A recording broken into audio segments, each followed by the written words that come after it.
try me, you bold. I don't do favors, I just do checks. You calling me queen while I'm texting my ex. Talk big talk, but you're stuck in a loop. I break all your lines like I'm crushing your group. Yeah. Face on the screen like a Vogue cover. Betty on 10, never blend with the others. Ice on my wrist, got a forecast alert. Tryna read my code, baby, you might get hurt. You need a walk, fashion kill. Very red light, I'm too real. Camera flash, I don't pose. Ellipse like crime, case closed. Bling, bling, bling, cold, cold. Step in the room and it overload. Whip, go, go. I'm in the fast lane, not your zone. Snap, snap, flash, flash. They talk cheap, I talk cash. Click, click, pow, pow. All eyes when I show out. Bling, bling. Watch me decode it. Code, code, code. Baby, I wrote it. You a glitch on the system running. Came for the crown, but I ain't done stunning. Gold on my neck like I robbed the sun. Whole scene freeze when I step done. Yeah, private jet, no sleep. You count likes, I count receipts. I speak facts, you tweet. I run game and heels elite. East baseline, hair like thunder. Powder dark tint, they wonder. And French tips, no stumbles. But on your vibe, it crumbles. Bling, bling, cold, cold. Step in the room and it overload. Whip, whip, go, go. I'm in the fast lane, not your zone. Snap, snap, flash, flash. They talk cheap, I talk cash. Click, click, pow, pow. All eyes when I show out. Bling, bling, bling. Watch me decode it.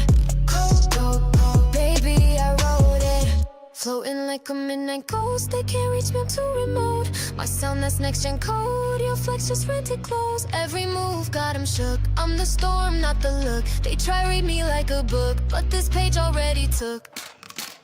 Bling, bling, code, code. I'm the glitch in your G code. Zoom, zoom, zoom, zoom. I take off, no room for doom. Snap, snap, drip, drip. Lip gloss, full clip. Bang, bang, pow, pow. Queen mode, no script.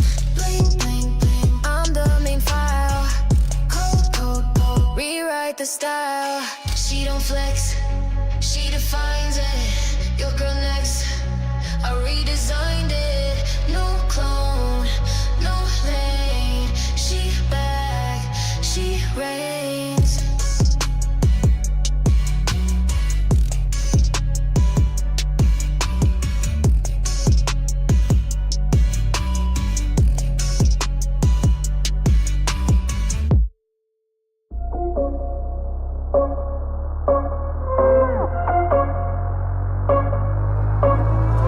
Rising with each beat of the music is bringing little flames in the fire that keeps burning.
Hello.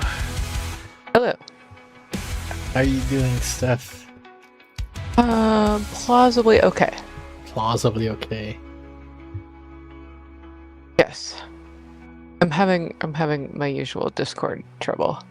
If you said okay, people say I guess it's possible. I guess it's believable. I guess because she might be doing okay. She said she is. I don't have any reason to think it's not. Where's the screen thing? The collab, Steph, screen share, copy, paste. Right.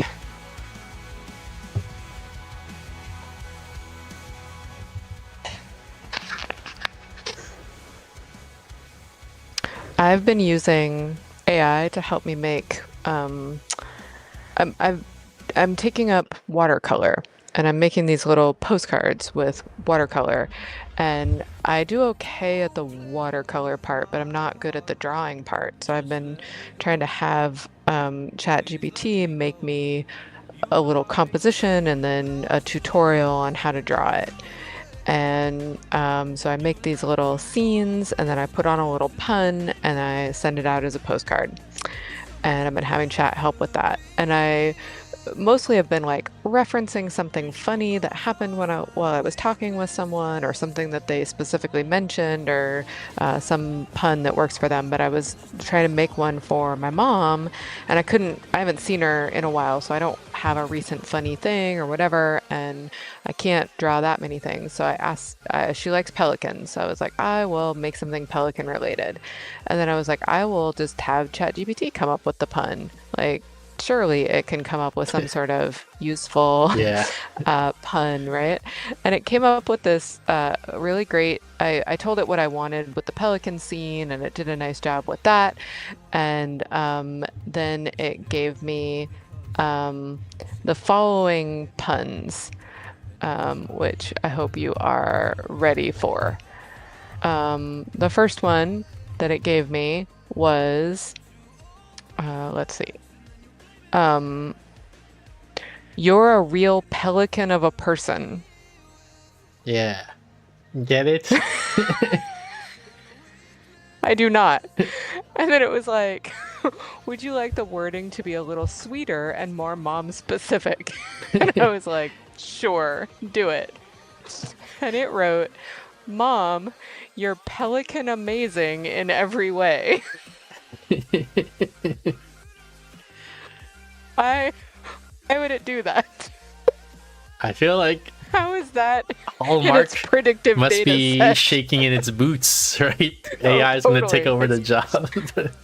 It is absolutely pelican shaking in its boots. Like, where in its training data set was its like, you know what the next most likely token here is? Yeah. You're a real pelican of a person. Yeah, that's interesting. I never thought about it in those terms.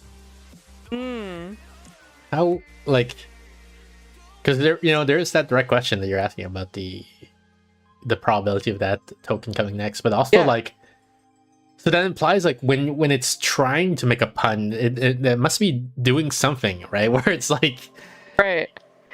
Like, is it just saying? Yeah, is it just saying like, oh, I should use a low probability token here, or what? Like, like what is its understanding of puns? Like, I should just use it in the sentence in place of some word, another adjectives. Yeah, because I mean, you also see this sort of understanding of pun, I guess, this mental model of what a pun is in children, right? Like when they first find out what a joke is, and then they start making up their own jokes. It's like this, right? Really, like it's really bad. Yeah. And I was just really surprised at how bad it still is. And so, is there like some sort of something we can learn about developmental, like brain development from there? Yeah. Like, it just thinks that if you use the word in a surprising way, that's a pun. Right. If you just use it in a very unconventional manner. Yeah. There you go. Pun. Pun. Did it for you. It's sweeter and more mom specific. You know, if you were to paint a postcard for me, you know what is a very meaningful image for me? What is? The more than 12,000 individual people who are all recognizable as members of Congress since the United States was founded. I think you might have learned your meaningfulness definition from ChatGPT. Man. Yeah. I you know how you and I, we always visualize those over 12,000 people every time we talk. Yeah. Every time. With that's each what of we their visualize. faces individually recognizable, right? Right. Right. No mistaking who they are. Right. I would probably do, given my skill set, I would probably try and do a rendition of the Beaver Museum because it was Okay. very small. An empty room, a little cube, like Mostly empty with like a beaver pelt. I think that's about my skill set. Welcome in, Doll Empress. Welcome in, Chalkar. This is a much better intro you did than the other time. You know, I'm always like, just say something so I can do the volume check. Yeah. Here you are talking Yeah. for like a good, I don't know, 5 minutes. Like, perfect. Now I can do the volume check. Well, I had a good anecdote. I had an amazing pun. We talked last time about OpenAI hacking Hugging Face, OpenAI's model, Right. and then I sent you this. I opened this quote from this article. What does it say, Steph? Oh, you've shared it? Sorry. Yeah. I gotta look at. I had navigated a way to look at the pun. Now I gotta find the thing that I opened. Let's see. It says, Hugging Face co-founder and chief science officer Thomas Wolfe sensed that something was off the minute he first looked at his company's logs of the weekend attack. This is making no sense. This guy is just looking at cybersecurity data sets, he remembers thinking. Human attackers, they don't want that. They want something they could sell. Yeah. As you may recall, the model that OpenAI was using, they were training the model to hack into, or they were testing its hacking capabilities, and Right. the model decided to hack out of, like, instead of solving the test question directly, it's decided to hack out of OpenAI server and hack into Hugging Face on the assumption that the Right. answer keys would be in Hugging Face's server. Right. And so it's going through all the hacking exams, I guess. And you know, the co-founder here saying he calls it cybersecurity data sets. And so they knew, you know, they didn't know who at the time. They didn't know it was an AI that was hacking them. They just saw that they were being hacked. They didn't know why. They didn't know what its motives were, and they were just saying, "Wow, it's weird that it's specifically looking for this stuff." Bizarre. Yeah. Yeah. So that's fun. Makes sense. Yeah. The other thing I sent you was AI is more persuasive than expert humans. We always Yes. we relatively well, no, what's the word? I'm not relatively is not the word I'm looking for. In the past, we've talked about how how AIs might be super persuasive, more persuasive than humans, but this is, I guess, a specific study on that. Like even the top humans, right? Whereas maybe in the past we only looked at, like, you know, average humans or something like that. like you pick random humans for your study, and then AI is better than that. Now we're just saying Yeah. we're picking the best humans at persuasion, and AI is also Right. better than that. Yep. Great news. Why don't you read this, Steph? Okay. Here, in a series of 4 pre-registered experiments with an N of 18,978 conversations from 6,923 people, we pitted AI systems against a range of human persuaders, including laypeople, winners of a separately pre-registered 4-round online persuasion tournament, professional canvassers, and world championship debaters. We found that AI systems were reliably more persuasive than expert humans, even when expert humans chose their issues, researched in advance, underwent hours of live structured practice, and were incentivized with £1,000 cash bonuses. Yeah. It's not good news for humans. Even like as an expert debater, sometimes you're, I guess for recreation of debating, you're given your topic, right? And you're given which side, like, Right. and it might not be what you think in real life. Right. They're just but like, here, oh, you're doing pro death penalty this time and con death penalty next time. Yeah. But here they get to choose, right? They even in, like, they don't have to choose what they believe. They can choose what they think is easiest to argue, I guess. Right. And still they lost. Yep. It's not good. It's not good news. You know what AI can't do yet, though, is puns. So, points to the humans. In a follow-up study, AI's advantage persisted after experts received a coaching tool that let them practice against the AI that beat them, review their performance history, and see what AI would have said in key moments. Crap. Yeah. So the AIs beat the, like, you know, a human debates. You take a random person on the internet and you have them talk to either a expert human debater or an AI about some topic, right? And the goal of the expert human debater or the AI is to convince them of some position.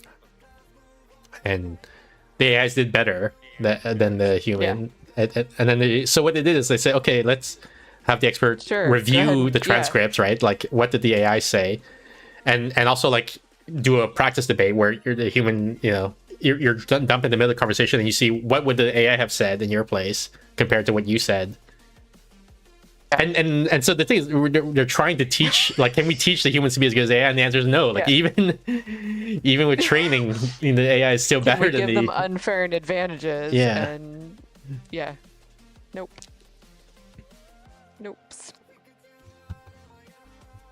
Not so much with the humans, and they're doing good. And then here's the distribution. Yeah. And so it shows that the elite debaters were certainly better than random lay people and even better than selected lay people. And when they were coached, they got even better, but AI still handily effing beat them. Yeah. Like, and like the coached elites didn't, their end of the furthest end of the bell curve did not even touch where AI was at average. Right. What's interesting, there's two interesting things to note about this graph also. One is, like, so coaching, I guess we don't know yet how to coach, because, like, when we coach, some people do better, but a lot of the elite debaters don't do better. They're basically the same. Better, the other funny thing is, for lay people, sometimes they're so bad they convince you in the opposite direction, right? Like, it's negative. What's the effect? I guess they got a good range there. Yeah. It's like that range more accurately approximates real life. So that's something. Yikes. Wow. Amaze. All right, what else we got? Let's see here.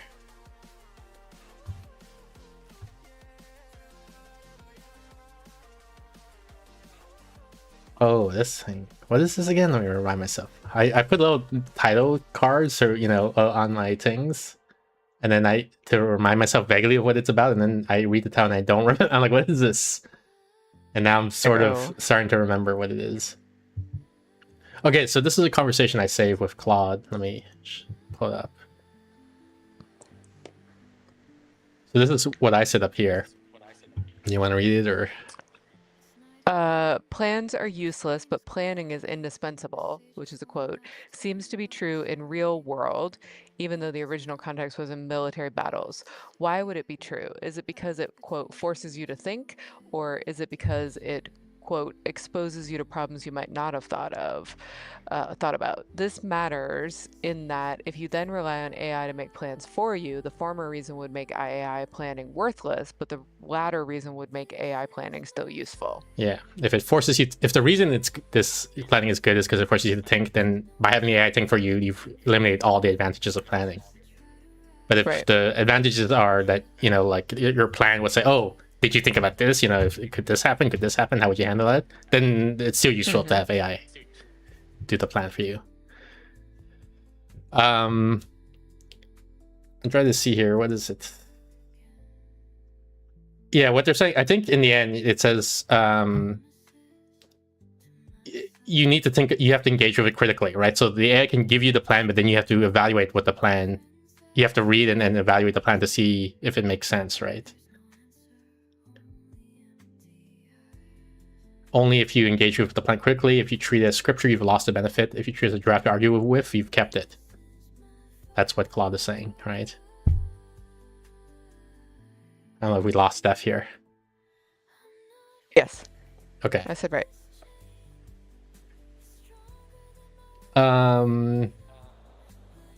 The dangerous move is thinking I have an AI now so I can skip the plan conversation. The useful move is I have an AI now so I can better plan conversations. We can iterate faster, explore more scenarios. Does that match your intuition, or do you think one of these mechanisms is doing more than work than I'm crediting? So when I got to this point, I was like, man, I don't want to think about this. I want you to give me the answer. Why are you putting this back on me? You know, like. That's hilarious. So yeah.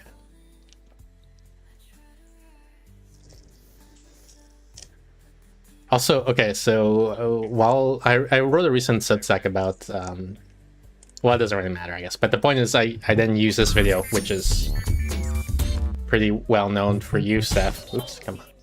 Which is the chimps. Hang on, let me pause the music here. The chimps at the memory task. Just like humans, but how does his memory ability hold up? In this test, the numbers 1. So you're familiar with this, right, Steph? I am, yes. And the chimp had to remember. And so why don't you explain it for people who don't know what's going on here? We're all very good at the task. So he's doing a working memory task. He has to remember, he's shown the numbers very, very quickly, and then they're covered up with squares, and he has to touch the squares in the order that the numbers would be behind them. So you see a human here trying to do it. Yeah. And it's like tough, right? It's difficult. It's so fast. The human made a mistake at one point. Right. And chimps are way better at us than us at this. Yeah. Whereas the chimps performed just as well. And he does it so fast with so many numbers and also distracted. Like you can see he's looking around, like, you know. I don't know if in this video, I think maybe, but I know there's one video where you see he's like distracted because another monkey walks by, so he looks away. But while he's looking away, he's still tapping on the screen, you know, like. Right. Yeah, I guess it doesn't happen in this video. But handily, yeah. Yeah, so they can be distracted while doing it. What I was thinking, I was making some argument about human intelligence, right? And I said, oh, let me just include this video because I think it'll help support my argument. I think it'll make a good point, right? And as I was clicking, I was just thinking, like, nowadays, people will watch this video and they say, oh, this is AI. This isn't real. Oh, probably, yeah. Right? Because there's no way monkeys can do this, is what they would say. Right. But they definitely can. And so there's something disappointing about that, right? That people, that's going to be there. That we're in a post-truth era, yeah. Yeah.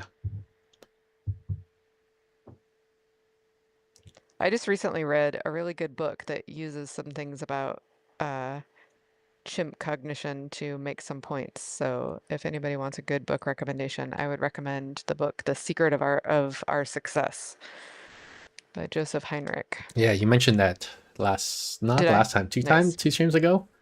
Because I was arguing about rationality. Yeah. Humans took over the world because of their rationality, or like, no, it's because of their mimicry or something like that. Right, yeah. I was probably still reading it at the time and enjoying it. I haven't gotten around to reading it yet. I said I was going to, but I didn't. It's been like plausibly 2 weeks. What's going on? Yeah. I have this one, but I don't remember what I want to say about it. So this one says people underestimate the range of human intelligence and the upper bound on intelligence. So this is clearly referencing the Substack I just wrote, but what did I want to say about this? I don't recall. I don't know either.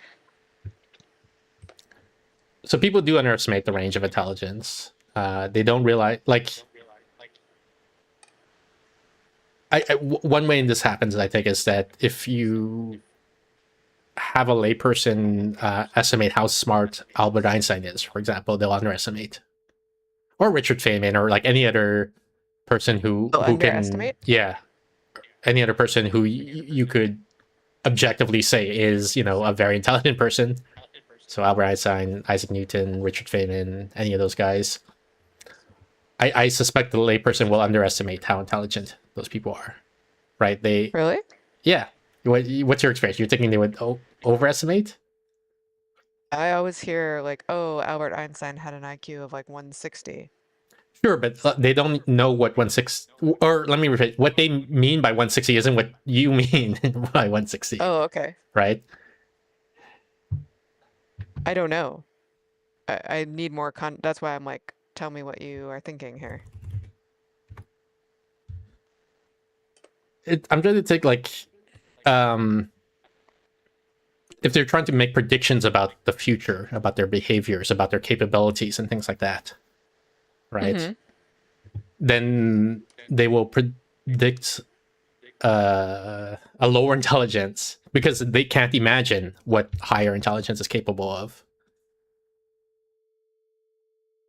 They can't understand the problems that are solvable with higher intelligence that would not, that I mean higher than their own intelligence, right? Like I've taken the calculus class, so I've seen some difficult calculus problems, but like I can't imagine, you know, the hard that problems in the harder math classes, algebraic topology or whatever, right? I could not formulate these questions myself. So like Understand what point you're trying to make. the point I'm trying to make is that I think everybody, I guess I said lay people, but even me, we're like, I cannot imagine how intelligent the people who are more intelligent than me are.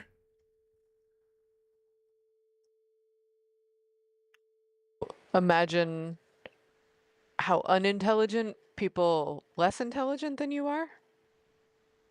Sorry, I wasn't able to parse that. Can you say it again? This is why I'm having trouble. Can you imagine how unintelligent people who are less intelligent than you are? Like, does it work going the other direction? What you're talking about? I think so. I think to a better degree. So your argument is not that people have a hard time modeling other human minds. Your argument is that people specifically can't imagine what it's like to be more intelligent, Yeah, I mean, I think there but is only in one direction. Yeah, I think there is difficulty in modeling other human minds in general. I'm saying on top of that, an Okay. additional difficulty is imagining what being more intelligent is like. So what sort of problems you could solve, what behaviors you could exhibit.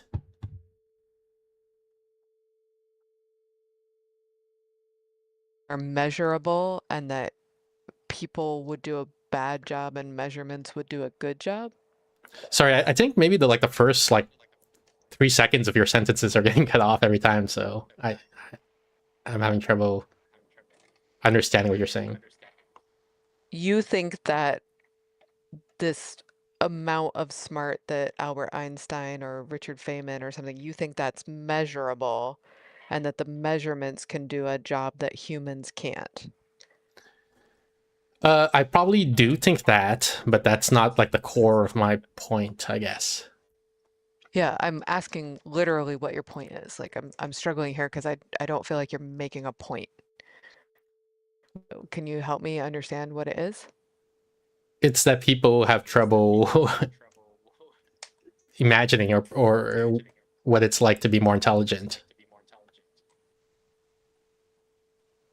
By have trouble, I mean like an impossibility level of trouble. Like they can't do it. You know if you did it or not. How is this even a measurable or falsifiable or verifiable proposition?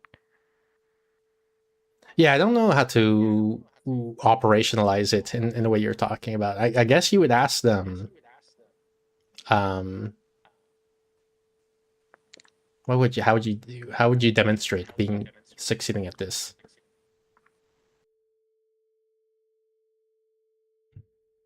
So the thing you could demonstrate for near intelligence, someone who's like a little bit smarter than you, right? By saying, well, here's a problem that I can't solve, but I bet that other person could. You could explain the problem because it's within your grasp of understanding the problem, at least, even if you can't figure out the solution to it.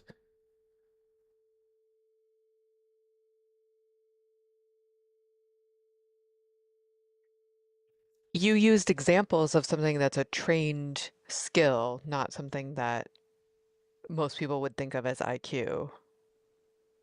In the sense that you imagine calculus. Yeah.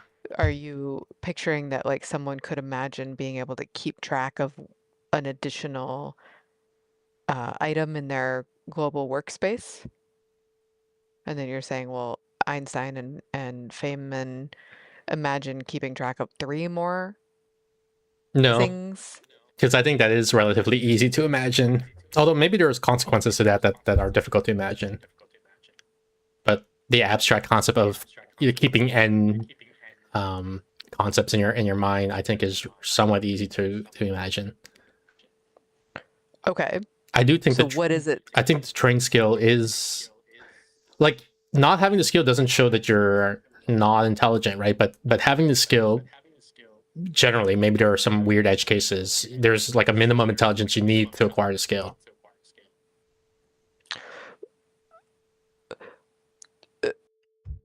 That people underestimate the athletic skill of elite athletes? Yes, probably. Okay. I don't know for sure, but probably. Okay. What is the broader purpose of this assertion? Um, bringing awareness to blind spots that people have, and like possibly that you have. You know, like saying a lot of people make this mistake, meaning you maybe also make this mistake. So now you're aware of the mistake, and then you can adjust for it.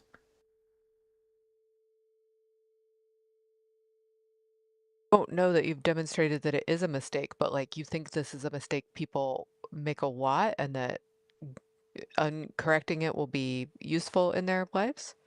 I don't know if it'll be useful in their lives.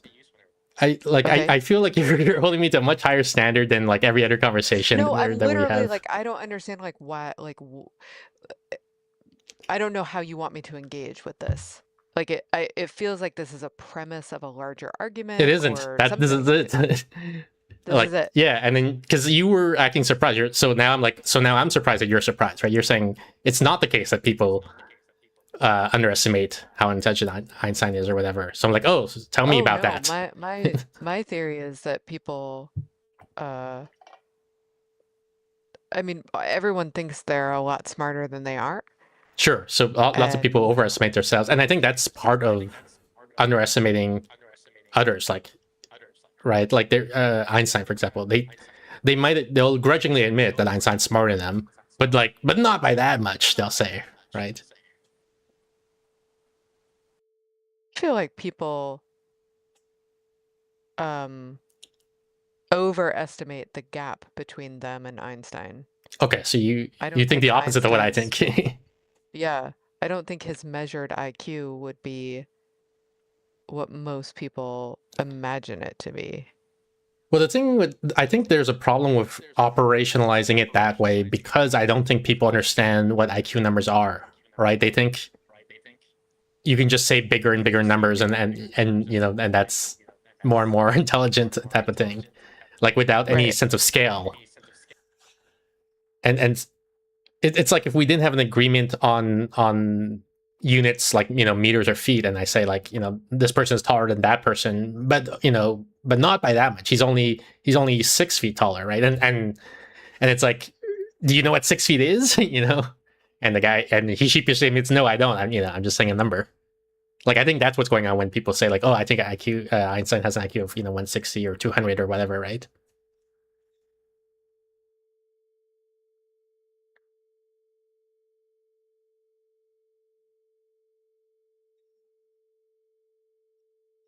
I don't know if you answered. Said okay Okay. with a question mark, like you're gonna say something else. Like I don't. I'm struggling with what this conversation is. Okay. I mean, part of me is struggling because I don't hear you say okay, right? So that's why I'm like, but maybe I'll just move on because I don't know that I have a greater point.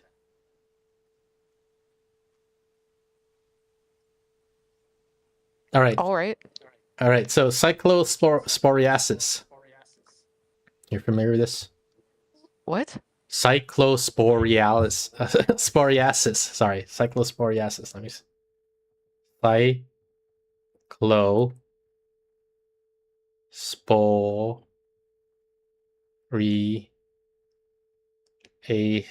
Cyclosporiasis.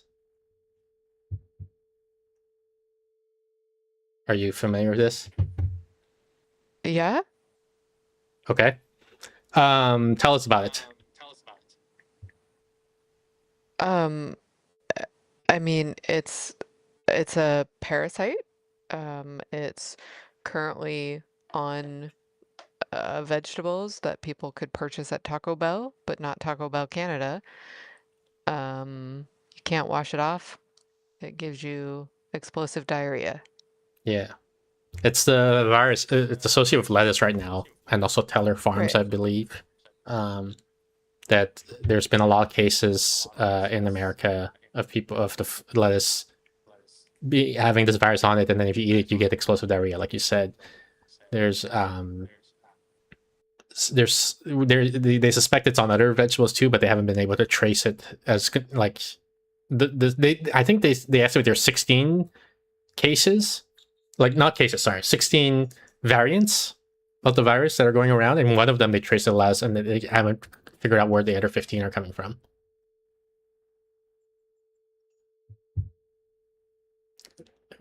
You acknowledge, Steph?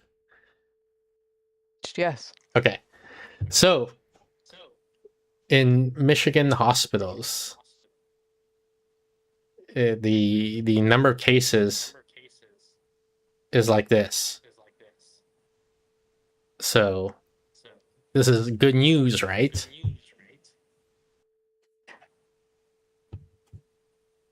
I don't know if you said something, Steph. I said okay. Okay. I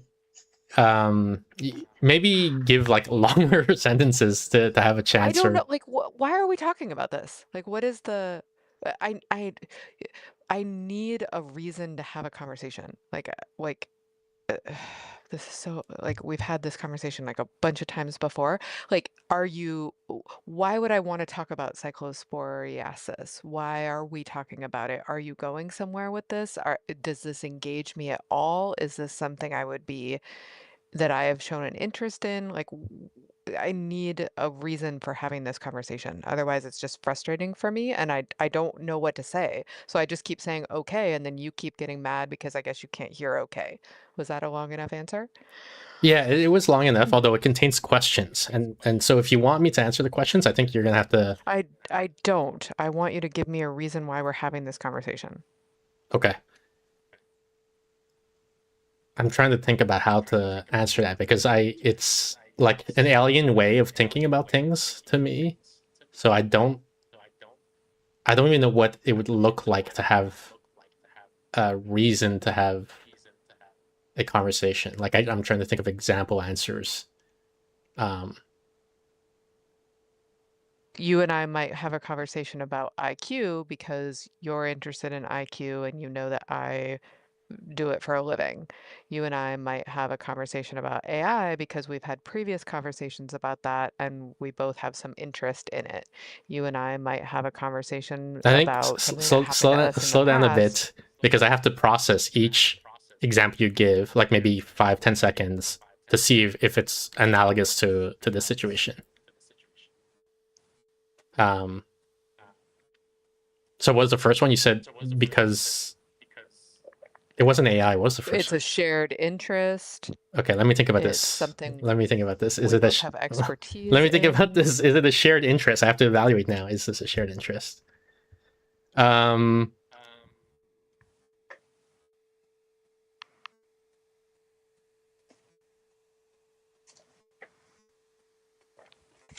yeah, I don't know if it's a shared interest. I think maybe I have. Are you into like systematic errors by institutions, that sort of thing? Am I into systematic errors by institutions? Is this conversation related to that in some way? Yeah, So that would be information that I would need to know if I want to engage in this conversation. Like a weird pop quiz about do yeah. I But you see know that like I struggled to even think of that, right? Like it took me a while. That's why it's not natural to me. So I had to think about it. That this is where the interest lies. So that's why it's difficult for me to give you that.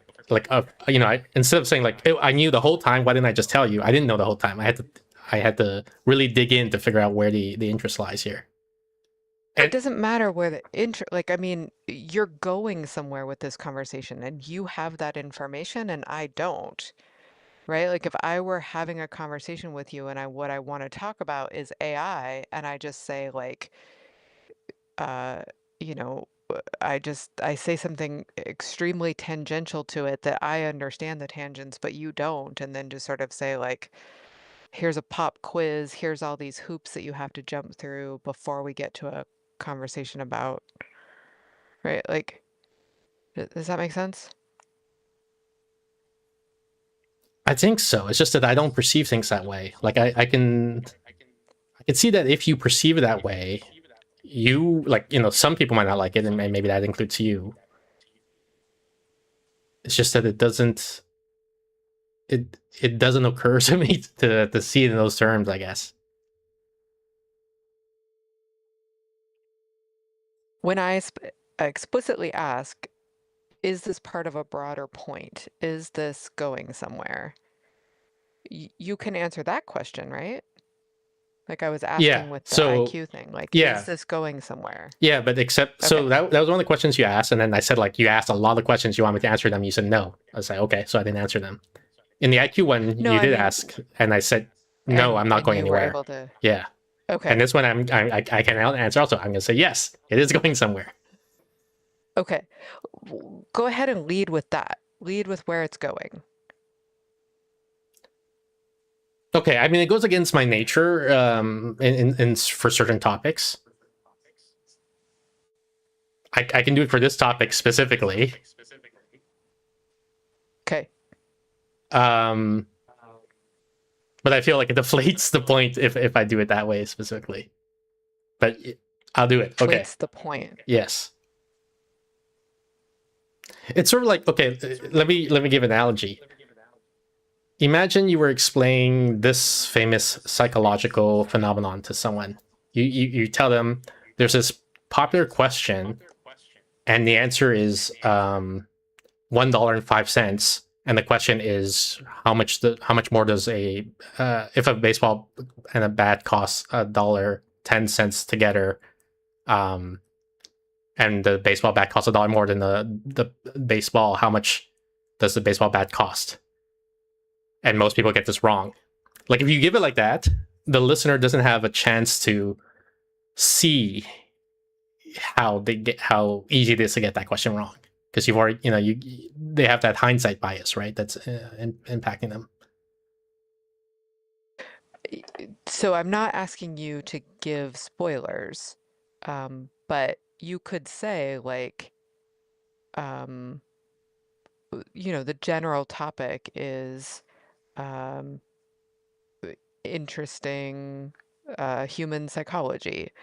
The general topic is Yeah. Okay. So I mean, if like you and you can do a little bit of a like let's do a game, right? Like you do this little introduction and you say, let's do a game. How much does a ball cost? Right? Like and you don't necessarily have to tell me for that, but like if you're gonna bring up something like explosive diarrhea, you gotta give someone a reason why we're talking about this. so this is the other thing. Like, and now that you say this, I just remember you don't like talking about explosive diarrhea.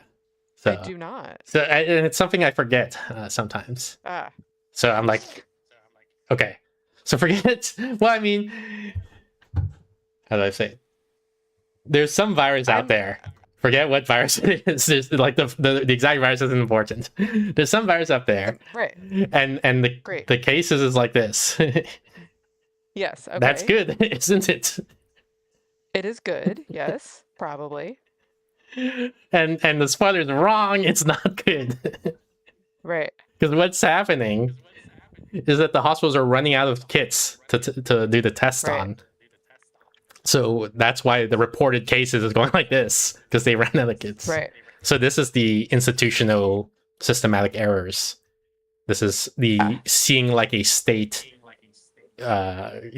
part of platonic space of ideas, which I generally find interesting. This space, Right. and so here's an example And you of it. can, right? You can do like, oh, like the general topic is seeing like a state. And Yeah, I'd be I like, can do "Oh, that cool." after prompting and then like giving me 10 seconds to think about it because like Okay. which is what just happened now, right? You're like, why is this interesting? I say, okay, give me a while. I have to think about it. I have to think about why this is interesting Okay.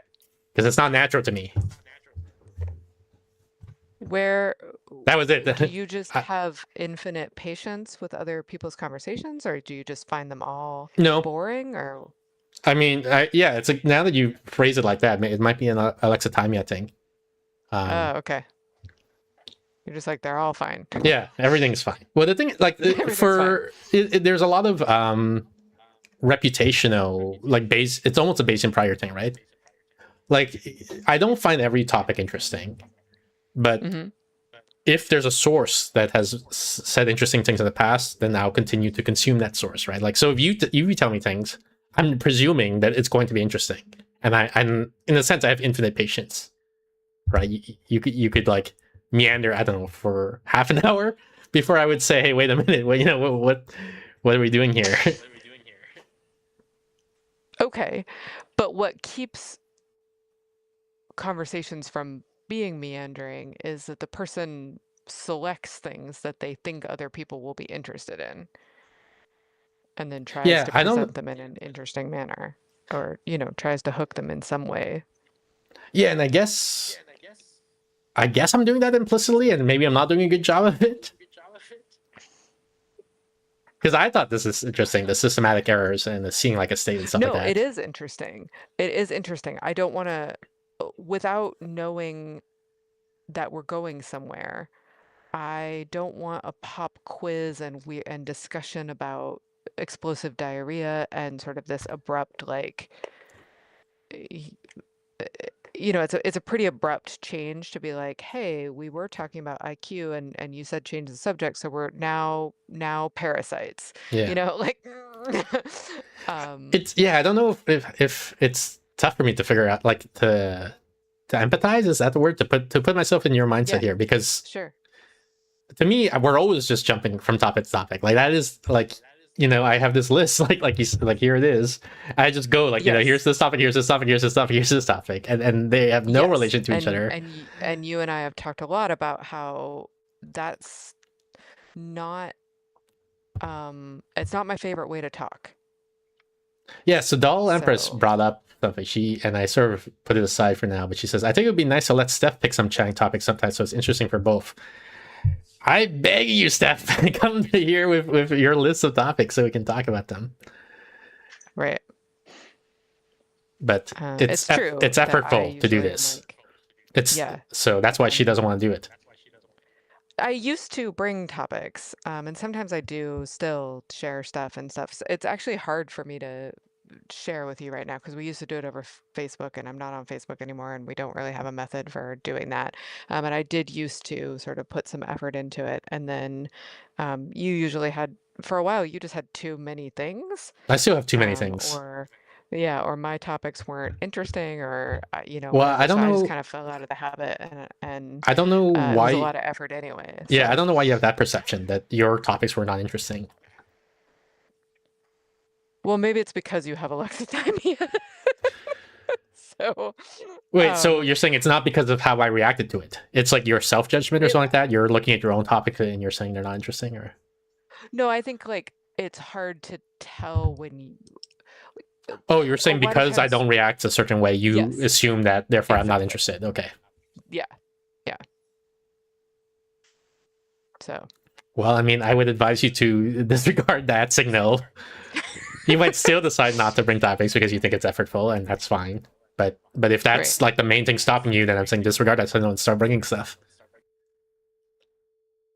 The problem with the the topics is not so much the that you're picking the topics like or not. It's that it can feel very checklisty. It can feel very impersonal. Like it doesn't matter that I'm here.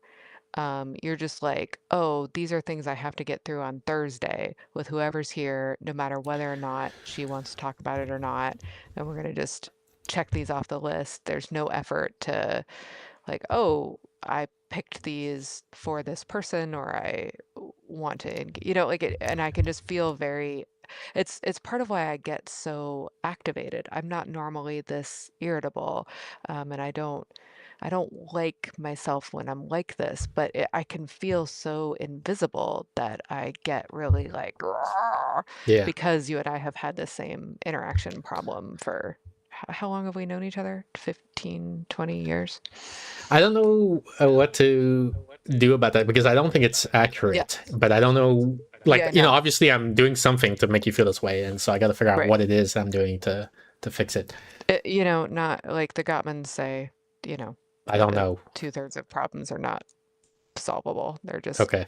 differences in how people present. From context, I'm assuming this is the married couple of psychologists who Yeah, study marriages. yeah, yeah, relationships in But general. Yeah. otherwise, when you just say Gottman, I'm like, I have no idea who you're talking about. And then once Oh, you sorry. give the Sorry. thesis, I'm like, oh, Occupational hazard. I know this flavor of thesis. It's these Right. people. Right. The other These thing people. Yeah. that's maybe idiosyncratic to me is I almost never know names of like for music. I know Yeah. the song, I don't know the artist, right? Right. And then there was like last stream, I said, this Substack Matt something, and you were like Matt Iglesias, Yeah. or whatever, Yeah. like, or the comedian, like Iglesias, yeah. Nate something, or he's the time Yeah, travel. Bargatze. Yeah, it's like I never know anyone's name, so whenever you say like it's Right. the guy, man, I'm like, okay, I don't know who that is. You're right. I should have provided the context. I'm so used to talking to people for whom But then that name has instant meaning. but then you give I the forgot. idea, right? You say, oh yeah, Yeah. all these arguments are about style. Then I say, oh, I know that idea. Yeah. I recognize that idea. I've seen that idea before. Right, right. Um, Names, not necessarily. Concepts, yes. Yeah. Doll says, I'd love to know more stuff that Steph likes to talk about. Me too, Doll. I wish Steph would tell us. I like talking about books and animals and watercolor and human psychology broadly. I don't like talking about psychopathology more specifically because I do so much of that at work. I like talking about geology. I like talking about deep time. I like talking Wait, about what's that? What's deep time? seeing like a stace. Deep time is trying to understand time beyond the frame in which humans can comfortably think. We can there's kind of this rule that we can roughly imagine 3 generations forward and backwards, and we kind of think we can understand about 1,000, 2,000 years, although we're not great at it. But beyond that, it gets all fuzzy. And deep time is when you're talking about tens of thousands to millions to billions of years. So people use deep time to talk about the amount of time that it takes to form something geologically, like a mountain range, or when you're talking about megafauna or dinosaurs, or when plants evolved, or the fact that like insects came before flowers. Like we had insects living on Earth before flowers had evolved. Those kinds of things. So is it the object level predictions, like this is what happened 10 billion years ago, or is it the psychological phenomenon of like humans have trouble thinking about what happened 10 minutes ago? Is what? What's Deep, the deep antecedent? time. Deep time is actually used to as a shorthand for studying anything really prehistoric. So it's the object level. I mean, kind of, yeah, It's less about the human psychology of thinking about these Right. things, and it's like what happened Right. during this time. exactly, Okay. exactly. So I'm super interested in geology, plate tectonics, evolution of life on Earth, snowball Earth, the great oxygenation event, those kinds of things. Yeah.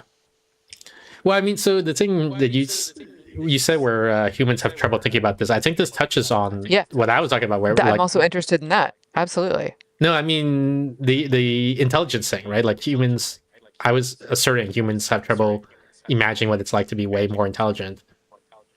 I think it's related to this phenomenon. Like they also have trouble imagining what things were like a billion years ago. I think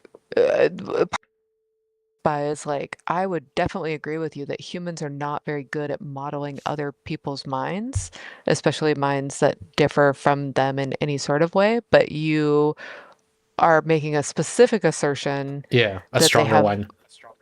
particular trouble imagining a particular class of people and in only one direction.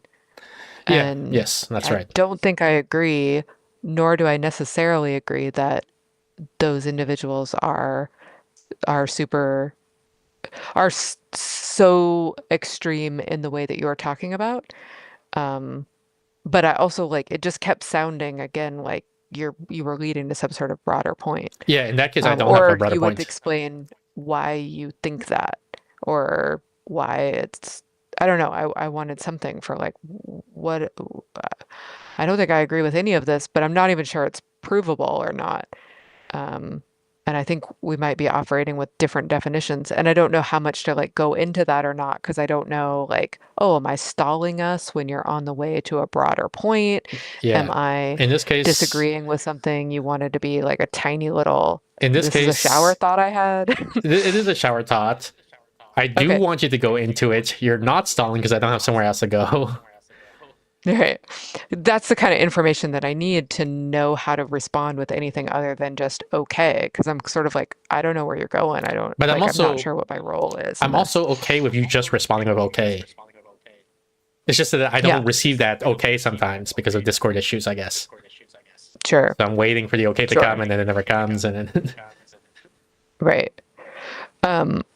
I don't think that I think that personally my guess is that Albert Einstein and Richard Feynman and others like that have that extra working memory capacity that you dismissed as easy for people to imagine. So I don't know what else you could be talking about in terms of their IQ if it's not that.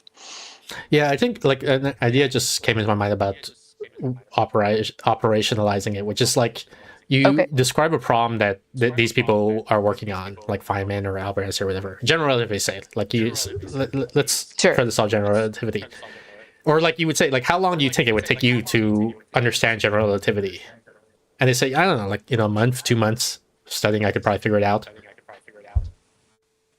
And then if you actually, tested them, it wouldn't, right? They wouldn't, like, it would take them years, if ever. Like, they might never be able to do it. So you're making more of a argument about expertise, right? Yeah, maybe I'm conflating the two. What do you see as the Yeah. distinction between intelligence and expertise, I guess? So we think of intelligence as being non-domain specific. Sure. It's like an expertise is domain specific. Yeah, I mean, I guess what I mean is like I'm aware of that, but what I meant is that I'm using expertise as a proxy to measure intelligence. Right. Like I do think that to become an expert, you often, although not always, have a high IQ. But I think that you're you're more making like almost a Dunning-Kruger argument of beginners do not recognize, they consistently overestimate um, or underestimate how hard it would be to become an expert in that area, Yeah, I think it is and how well beyond. Yeah. now that you bring it up, I do realize what I'm saying is a lot of what Dunning-Kruger is saying. Yes, yes. And that, sure, I agree with you. Although I did recently read a reevaluation of Dunning-Kruger that says everybody does this all the time, and in fact, experts are most likely to overestimate. I don't know. I couldn't So spend time with that paper, but yeah. What you're bringing up now, I think, is an indication that what Dunning-Kruger is saying is more specific, I guess, maybe, than what I'm saying. I'm saying everybody has trouble understanding or imagining what it's like to be much more intelligent than they are. So we, like Albert Einstein, Much more expert than would they are. have. Yeah, well, I'm still thinking about intelligence. I'm just saying that because it's difficult to directly measure intelligence, we can use expertise as a proxy. Right. Well, part of the reason that I'm setting a limit on intelligence is that there's probably an upper bound on IQ that there isn't on expertise. Yeah. Okay. Or So at this least... is super meat. This is what I want to get into. Okay. Great. Tell me why you believe that. Okay, so there's just a biological limit on carrying capacity of neuronal firing, speed of neuronal firing. Yeah. So This like is we measure. Okay. sorry, this is the most, like, of all the possible paths I foresaw you taking, this is the most disappointing one because I'm saying there is no upper limit, or the upper limit is very far away from where humans are in the context of AI, right? So when you start talking about biological limits, I'm like, sure, dismiss that. I'm not talking about biological systems. Einstein as a biological system? Einstein is a biological system, but I'm talking about AIs being potentially super intelligent relative to humans, and AIs are not biological systems. When did you introduce that into the conversation? I didn't. I didn't. See, I never. You had a secret agenda that you wouldn't tell me about. But I forgot about it. So you remember how I said, like, oh, I have this. I had like it's I said it says here like humans have limited. Where is it? It's gone now because I clicked the check marks to say I'm done with that topic. And you said, I said I don't remember what this is, and so I started talking. Gotcha. And then like once you said like upper bound, I'm like, oh yes, that's it. That's what I wanted to talk about, the upper bound of intelligence. And how humans are nowhere near that upper bound. And the thing is, you opened up by saying, I think humans are near the upper bound. And like, this is perfect because I disagree. And now we're going to have a fruitful conversation. And then you said, because of biological limits, I'm like, oh, dang. So we don't really disagree. It's not going to be a fruitful conversation.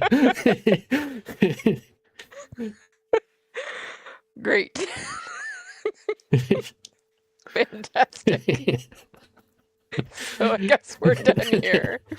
Well, I mean, You're okay, a real pelican of a person. Yeah. I mean, do you think it's... the thing is, what I presume, so I'm going to put words in your mouth and you tell me if I got it all wrong.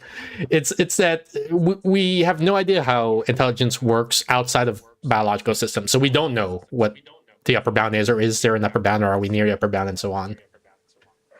Right. I have no idea of the capacities of a non-human system that does not have those limitations, right? We have a good idea of the limitations of working memory in humans, and the limitation of processing speed in humans. Beyond that, I don't really know. I can't imagine what it's like to be an animal that can see outside of the vision spectrum that I can see, right? Like there's a biological limit on what amount of the light spectrum humans can see. And there is Yeah. some slight variation around the edges in some people, but no one's getting anywhere near what a bee can see. So I have no problem with the idea of there's some slight variation in humans, but we're nowhere near what AI is probably going to be able to do. Yeah, for the vision thing, I mean, I've always felt like you the easy part is seeing outside of the typical spectrum. Like I think it's not too The difficult to imagine the that. easy part Yeah, like is seeing seeing outside the spectrum. imagining what it's like to see outside the spectrum. So imagining what it's like to see infrared, or imagining what it's like to see ultraviolet, or whatever. I think the hard part is a lot of well, maybe I'm doing typical mind fallacy here when I say a lot of people, but I maybe a lot of people One or have two other people. a mental model of vision as being three-dimensional with red, green, and blue signals, right? Like, and then Yes. and colors can be a point in there, and then so when you have like Right. a fourth photoreceptor frequency, now you're seeing color in 4D in a sense, right? And I Right. think that is hard to imagine what it's like. Right. Yeah. Right. And I was just using um, the color spectrum as an example, but I think your example added that that like you're adding another dimension, um, which is sort of like when you increase working memory capacity by one socket, it is sort of exponential rather than uh, linear, right? If you can hang on to four pieces of information, you probably have an exponential advantage over someone who can only hang on to three pieces of information. And if you're trying to imagine someone who could hang on to seven pieces of information, like, yeah, I cannot imagine what that would be like. And if AI actually can do Like a 12 or billion. 100 or a billion, yeah, like, nope, you're beyond my ability to imagine because I can't even imagine, like you said, being able to perceive colors at dimensions that I can't picture. Yeah. But Yeah. the thing is, like, I think for you, it's easier to hit that limit of like I can't imagine, because I think Hmm. you understand the implications of holding one more thing in your mind. But for someone like me who doesn't understand the implication, I was like, I'm imagining the number three, then I imagine the number four. I was like, yeah, just as easy, right? To imagine three as four, and five is also an easy number to imagine, because I'm not seeing the, what are the implications of, like, I am seeing it as linear, I guess, right? I'm not as a Yeah, vector dimension. right. And I think that what Feynman and Einstein had was that extra dimension. And we don't really have a lot of ability to model that on our IQ tests because who would make those IQ tests? Someone would have to be able to see in that dimension to be able to make that. And you'd have to have a normative sample, that sort of thing. So on regular IQ tests, I don't think Feynman and Einstein would really, they'd score at or near the ceiling or whatever, Yeah, but they're not going to get an IQ of 160 or 190. They can do something that other minds, and like there's an exponential yeah, additive. and this is Yeah. something I didn't want to nitpick on, so I let it slide. But now I guess it's become Sure. relevant, which is like I kept saying intelligence, and you would say expertise, and like okay, fine, but Yeah. sometimes you would say IQ, and I was like, well, I'm not talking about IQ, I'm talking about intelligence, right? And which avoids this very Gotcha. problem that you're talking about. Right, right. You're not interested in the measurement error problem. Right. Gotcha. But so, But I think it's like, would you say that someone who is tetrachromatic has better vision than I mean, all else uh, equal, sure, someone who isn't? right? Right, but like, are they gonna really score that much better on a vision test? Well, that's why I'm not talking about Probably VQ, not. vision quotient. I'm Right. talking about visual So like ability. now if you're like visual perception abilities, now it's like, well, I mean, they've just got something no one else does. It's like Yeah, and I those think couple people of don't people appreciate who can that, echolocate. right? Like Totally. you're saying, it's like adding another dimension. I didn't even appreciate that, right? Right. And so that's what I mean when I say like people don't understand what it's like to be Einstein or whatever. I agree with you. But I think that I also can't imagine particularly well the other direction either, right? Like Well, I people would, with very, very low IQ who can hold on to zero things or one yeah, thing, low intelligence. I think it's not trivial, but I think it's a lot Yeah, easier, right? In the same way that imagining 4D is hard, but imagining 2D or 1D is easy, even though you might not, um, it might not be apparent all the consequences of that, right? Like you say, right. what would a 1D world look like? You might not realize like biological life is impossible or things like that, but you could say, but I can imagine, if I don't worry about the consequences or like the second order effects, I can imagine a 1D world, like I can visualize it, whereas I can't visualize a Right. 4D world. And again, this is probably a human, this is probably a limit problem. Like you run out of range when you're going up versus down, right? So I can't, like, I can maybe imagine 4D, which is one additional dimension outside my experience. Right. It's hard for me to imagine negative one dimension, Yeah, I don't know if that's but like meaningful. there There, is there no probably range is. there. Yeah. Yeah. So it's just I think it's an artifact of the fact that you can go up in dimensions but not down. Um.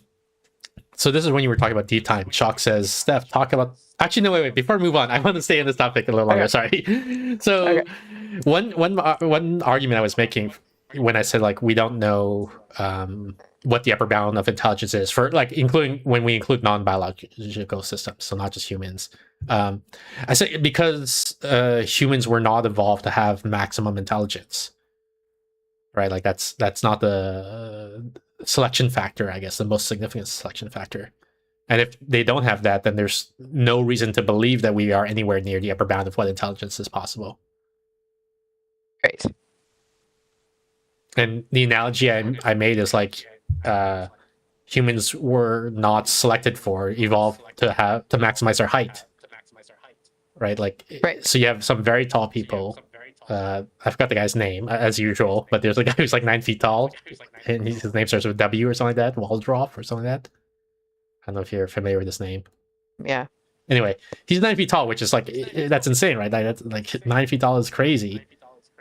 Right. But like the Kirsch Belafia or whatever the name of the building is, it's like 2,000 feet tall, right? Oh, the Burj Khalifa. Yeah. I was like, the what? Yeah. The Burj Yeah. Khalifa is 2,000 feet. Mount Everest is 20,000 feet tall, right? Like there's way you can like when you go beyond biological systems, you can go way bigger than what the maximum human heights are.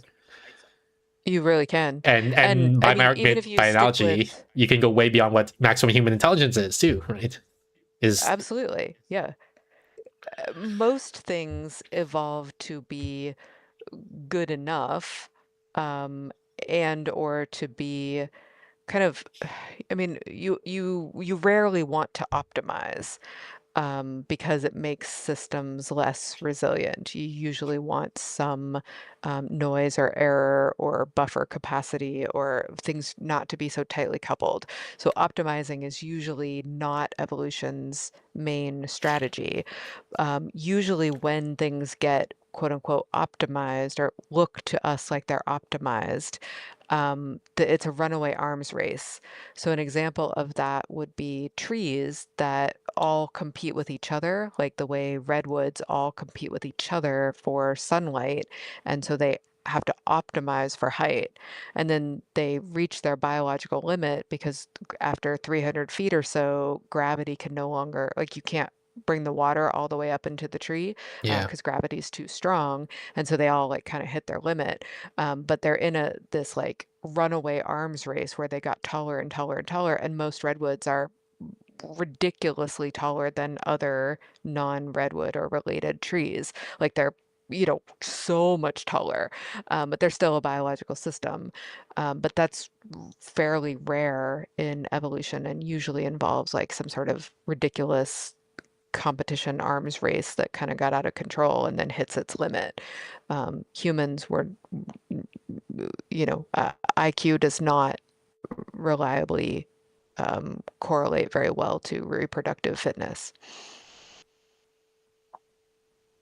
So Chakra says, and this is when you were talking about deep time. Chakra says, Steph, talk about the clock of the long now.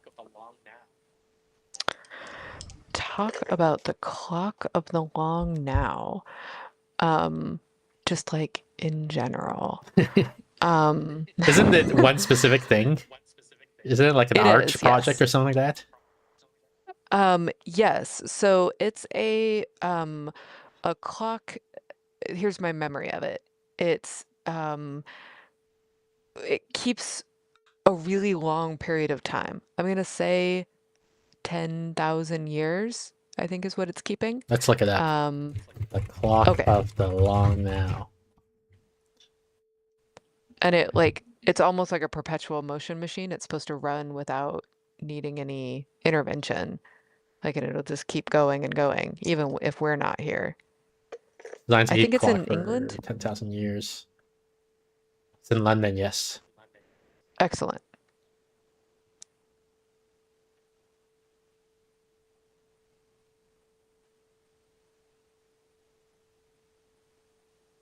And it's just going to run for like a really, really long time. What does it run off of? Is it like geothermal or solar power? Be around forever? Or hopefully forever? Did I lose you? No, I'm reading. I'm trying to find the answer to your question. Like, what is it powered by? Gotcha. I'm reading this to see. It doesn't say. It sounds like it's not built yet, actually. It sounds like it's still being designed or something like that. Because it's saying, like, here are the design considerations. And it doesn't say, like, and here's what they chose, right? So that's why it's weird to me. Good question. Like, has it actually been built yet, or is it just? Like, well, the other I skimmed something about it. It says Jeff Bezos was here. The manufacture and site construction for the first full scale prototype is being funded by. So, like, the first prototype hasn't even been built yet. Yeah, gotcha. And it's gonna run for a really, really long time. Yeah. So I guess they're not even at the prototyping phase. It seems. Remind me why they're doing it. I don't know. Rich people Maybe aren't. Chakra knows. Well, I mean, like, start answering questions with that. Rich people aren't. I mean, like, because you and I sort of touched on this topic before, which is this instinct, maybe, or this drive to have an impact in history, right? And it's easier, like, immortal, quote unquote. It's easier for rich people to have an impact on history, and this might be one way to do it, right? To build this clock. I don't know that it has, like, because the thing is, you could envision this as an engineering project, right? So, like a project undertaken by NASA or something like that, right? For the betterment of humanity and developing new technology to do that. But I don't perceive it this way. I don't think it's like that. I think it's more like an art project, right? Where like it doesn't matter so much whether it works well. It's the message it sends, quote unquote, right? By building it. Yeah, plausibly.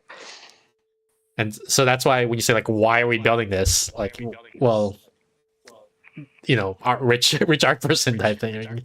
Not because we think it will help us track time better in the future or anything like that, right? Right.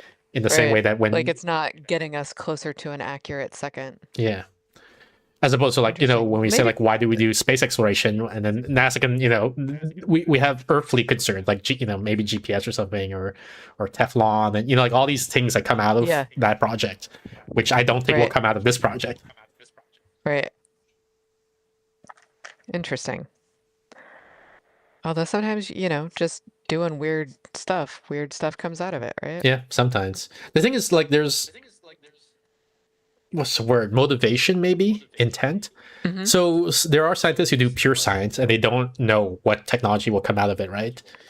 But you Right. can sort of like, if you imagine the platonic space, there's like this cloud where these pure science studies happen, and even though you don't know what technology will come out of it, it's recognizably part of that cloud. It's of the pure science cloud. And then there's another cloud Right. somewhere else, which is like the art cloud. And I feel like, I want to place this in the art cloud, not in the pure science cloud. Gotcha. So even though both of them, like in both cases, you say, well, I don't know what technology will happen, right? I don't know how to describe it, but like there's heuristic in me that tells me like this goes in art, this goes in science, Basic science is trying to answer a question, and this, any question, Right. right? Like, what happens if we do this? And this doesn't even feel like it's answering that kind of question. Right. Or if it is, it's not immediately obvious. With pure science, basic science, even if you don't, it's inquiry guided, whereas art is more providing an answer, and maybe it's providing an answer to a question that hasn't been asked yet or something, but it more seems like a statement with a period at the end,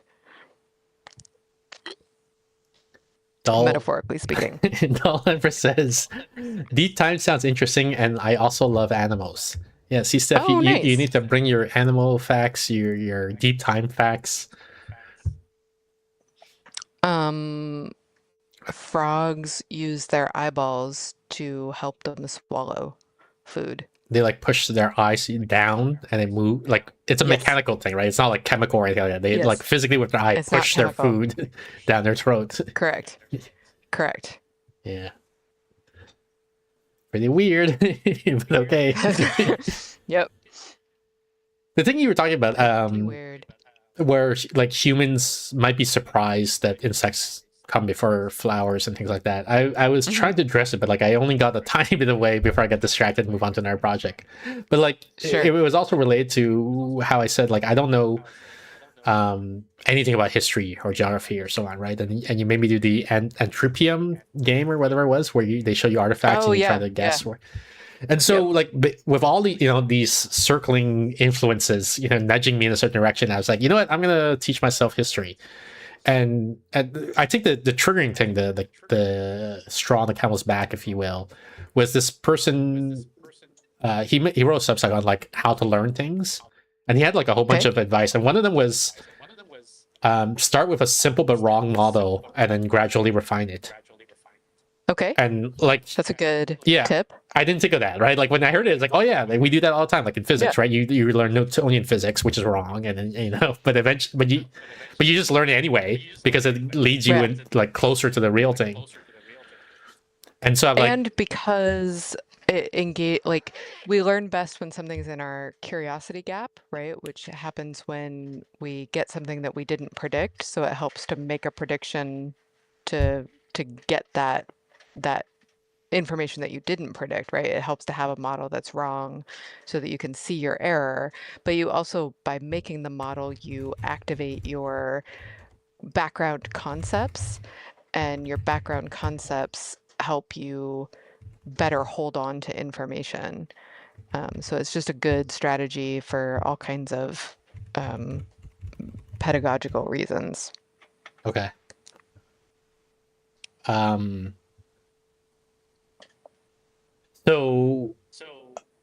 So what I was thinking is like I would just do a simple but wrong model of history and then gradually refine it. Oh my God. Please tell me that we get to see your simple but Yeah, wrong yeah. model. I'm trying to find it. I Yeah. wrote it up. Here it is. I'm excited about this. Basically, I Now, just this say is a hook. I mean, so the starting point is I just say, well, just take all of human history and let's break into four pieces, and we'll label them Okay. prehistory, ancient history, post-classical history, and modern history. Okay. And then roughly here's what they are. Okay. Anatomical modern humans appear, migrate out of Africa, agriculture and writing. That's prehistory. And then like writing is right, the boundary. Then you get into history. Civilizations, Okay. Mesopotamia, Egypt, China, Peru, India, Persia, trade networks, Hindu, Buddhism, and so on. Then you get into post-classical history, world religions. Getting into modern history, Western culture rises to power, American strain of Europe, biological exchange of plants, animals, peoples, diseases, scientific revolution, Enlightenment, secularization, industrial revolution, globalization, democracy, world wars. So there you go. This is all of history, like, as your first simple Oh model. man, I wanted something Hilariously you had to wrong. make more specific, like more specific predictions. Well, then I have these cards that like to force you to think about things. Approximately when would Christopher Columbus have first arrived in America? So like, which of these four do you think this happened in? Okay. Do you want to make a guess, Steph, or? So your choices are prehistory. Yeah. Wait, again, what your divisions were? Sorry, I guess let me zoom in a little bit. Maybe I'll make it easier to read. Oh, Prehistory. did you put this on the screen? Yeah, you don't see it? Sorry. Yes. Do you see it now? I do now, yes. Okay. Sorry. Prehistory, ancient history, post-classical history, and then modern history. So Christopher Columbus came to the US right before modern history started. So you're saying like in the boundary between these two. Yeah, it was 1492. Was his first voyage. There you go. There's a transition between post-classical history and modern history. Yes. Actually, when would the Bronze Age have occurred? You can look at The these. Bronze Age is in ancient history. Early ancient history, yes. Yeah. Depending on the region, because it developed in different times in different places. Yep. When would humans have first worked with gold?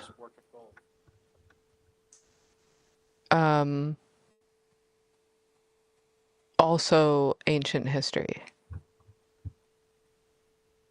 Prehistory. Depending on what is meant by work with, we have free or Gotcha. natural gold as far as this, but gold artifacts as far back as this. I suppose it depends on, yeah. But what you consider either working way, with. Yeah. either way, it's still prehistory, depending on.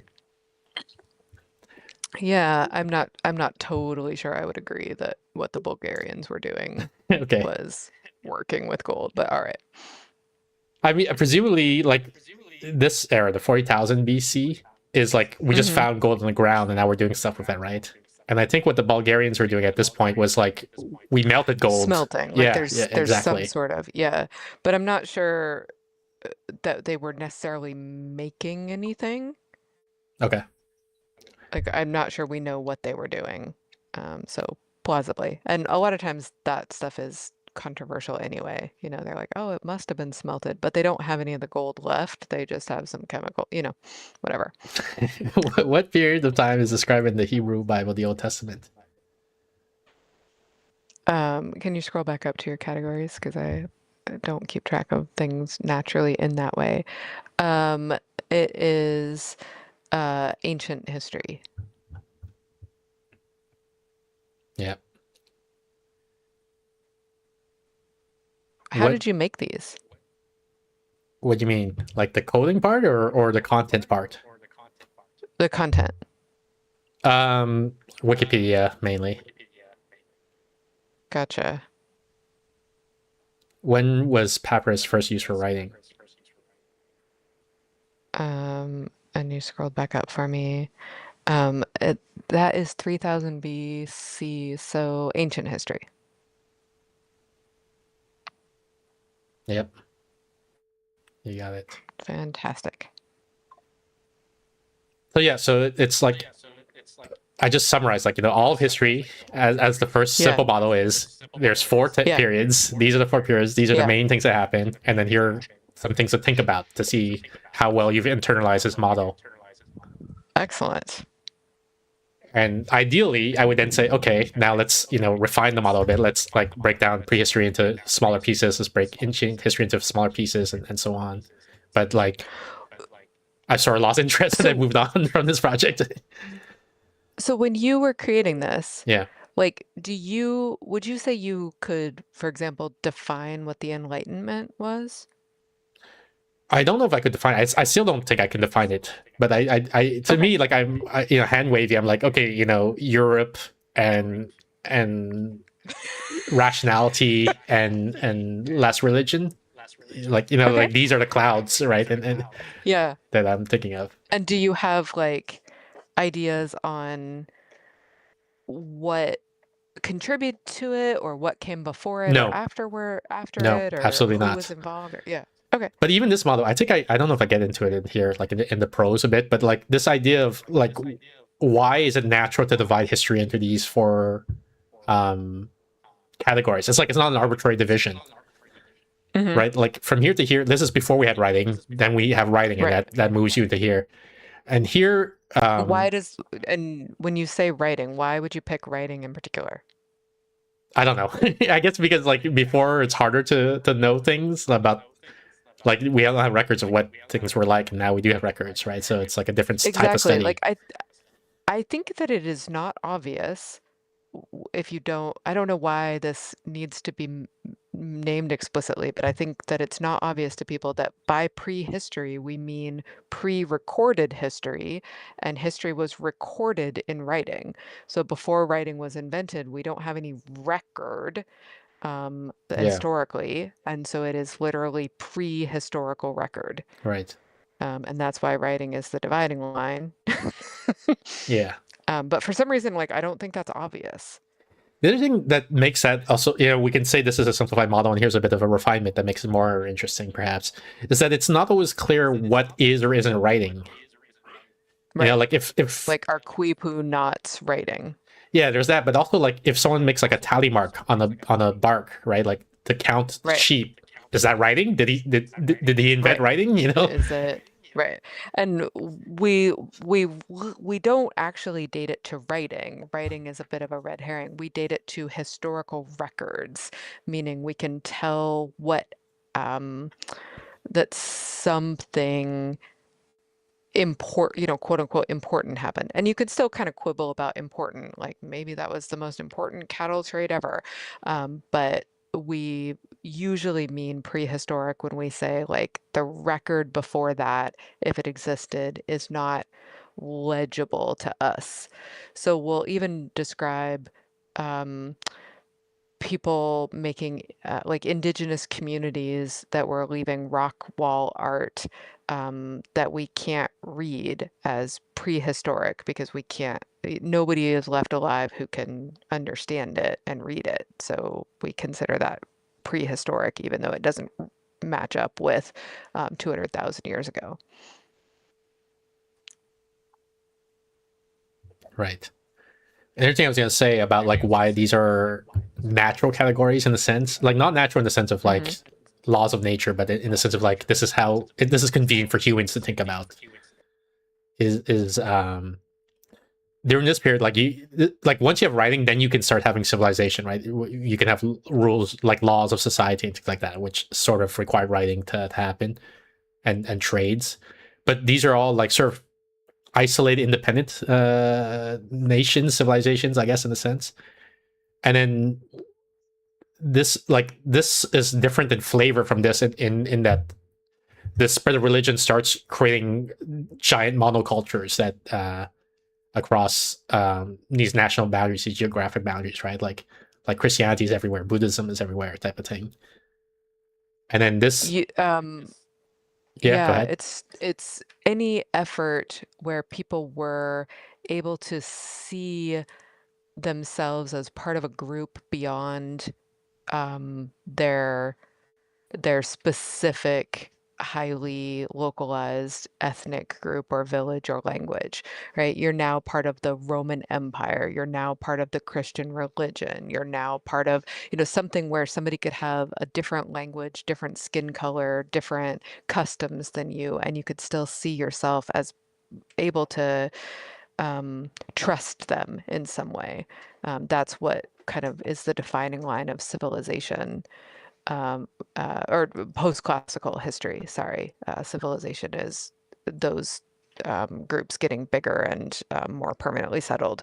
But the dividing line of when post-classical history starts is sort of people could see themselves able to engage in some sort of non-attack on site relationship with someone who didn't share their same customs or religion or clothing or things like that. And it enabled greater cooperation. If you want a good book on this, I would recommend The Secret of Our Success. And then this one is like, I guess the way I framed it here now that I'm thinking about it is like, this is like where religion becomes really important. And then here it's less important, and here also it's less important. Right. And it's important particularly because it was a really effective way for making those links with people who would be otherwise very different from you. Right. Empires worked similarly, but religion was a particularly potent binder. And so I think that's the mental model I've established here, right? There's 4 periods, and you can think of it as like, writing, and then religion as the 2 dividers, I guess, Yeah, sure. And here you go. Here's your simple model, and then you can work on refining it as you go along. Right.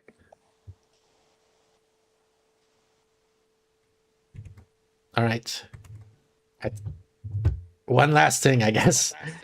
Do you remember there was candy cigarettes? Yes.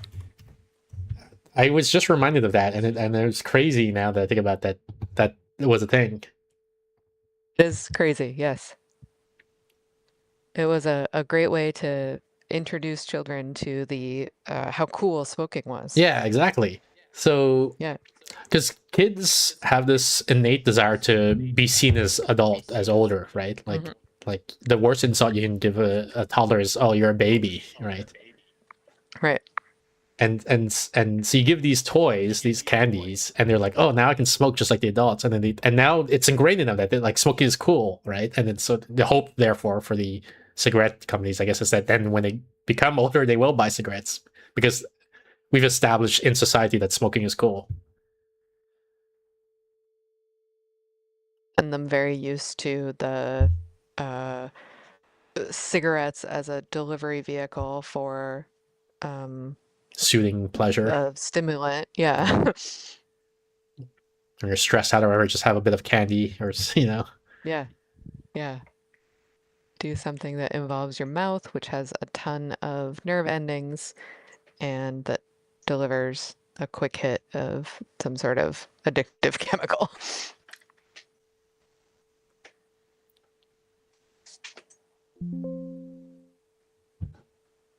Oh, that was yours. Yeah. All right, time for the game. Are you ready? I am ready. I know Doll was shaking in her boots saying, "Is this going to be another just chatting only stream?" Yeah, probably, right? Because we're like an hour, 40 minutes in, and we still haven't started the game.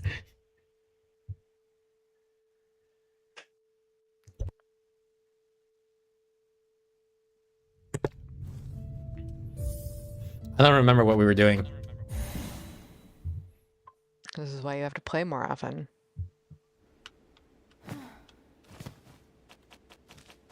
She says, "I'm not shaking."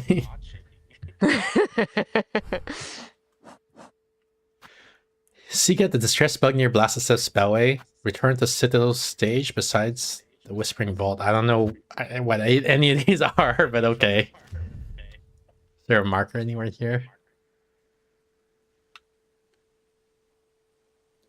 Well, Blasted Steps, isn't that...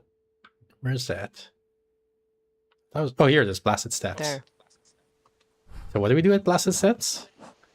Seek out a distress bug near the Blasted Steps Bellway. Is this the stairway? This thing? I guess we'll just go around that area and look around. Yeah, look for some steps.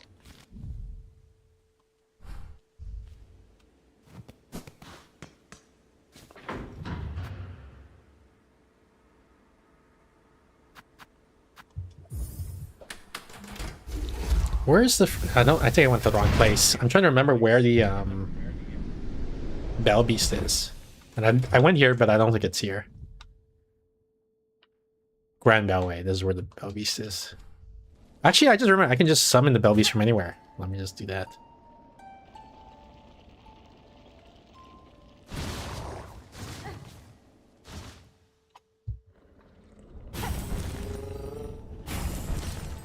And blasted steps.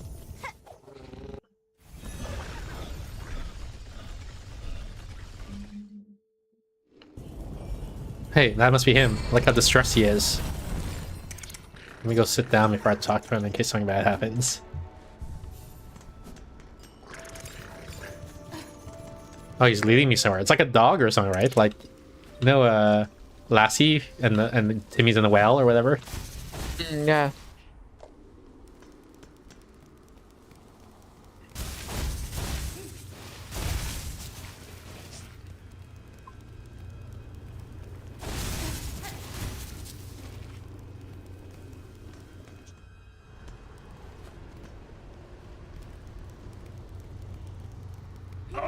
Oh, shit!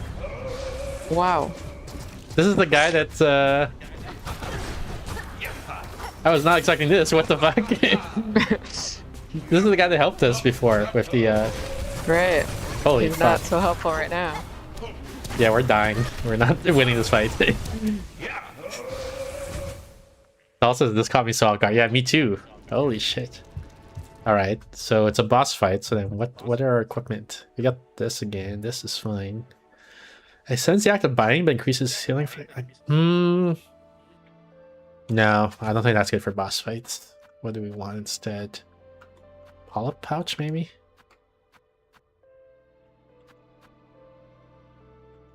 Long claw? Let's do long claw for now, and then maybe we'll revisit that idea in a moment. Okay.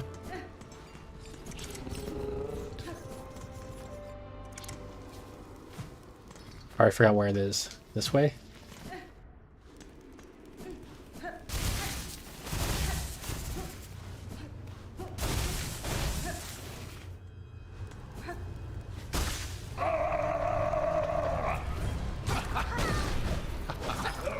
I also don't recognize all his tails yet.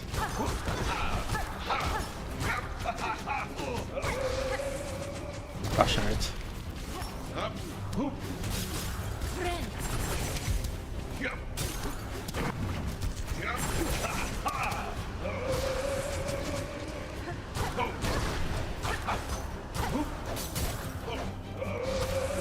Oh gosh darn it. He got me with that snipe shot. Okay, so I'm seeing maybe 3 or 4 different moves. He has the dash with his spear. He has the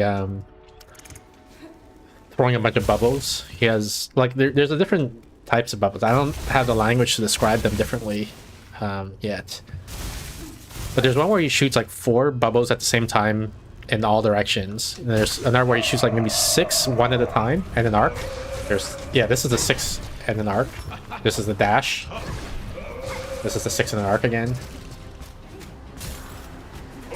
This is the... Oh, that wasn't the 4. Okay, I thought that was the tail first, showing that he's about to shoot the 4 at the same time. Yeah, that was it. When he does that, he shoots 4 at the same time. So he has to jump for that, I guess. This is the arc. This is the dash. This is the dash, or the arc again, I mean. So he also has that thing where he swings it back and forth. His spear, I mean. That's the 4. Gosh darn it. But yeah, so this might be... Steph and I, we talked about this a lot. And I'm developing the language, so I don't know if I'm settled on what I want to call it yet, but like the puzzle fights versus the real fights. Where a puzzle fight is when they have a specific set of moves and there's specific counters for each move, and you just gotta learn all the moves, what the tells are, and what the counters are. And it's a call and response type of thing, right? Where when he does that move, you do the counter. So this looks like that type of fight. It's a puzzle fight. And so now I just gotta learn to recognize the tells and figure out what the counter is for each move. Gosh darn it.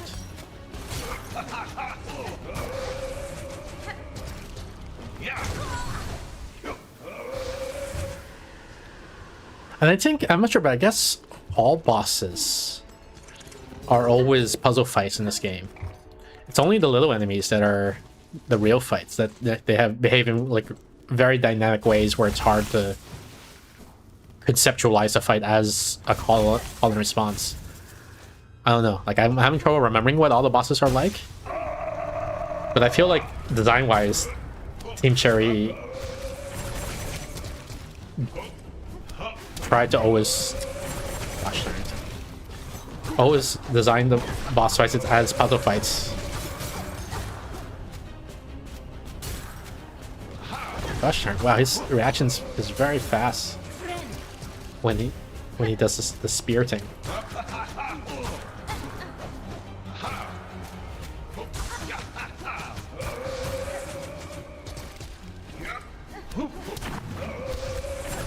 Oh gosh, when he does that, the combination of 4 and 6, I find very hard to deal with.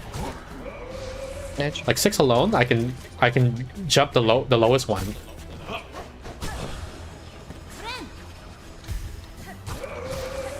Like this, see, so he, but when he does 4, if he does a 6 immediately, yeah, like here, now, like this, I don't know where to stand so that I'm safe.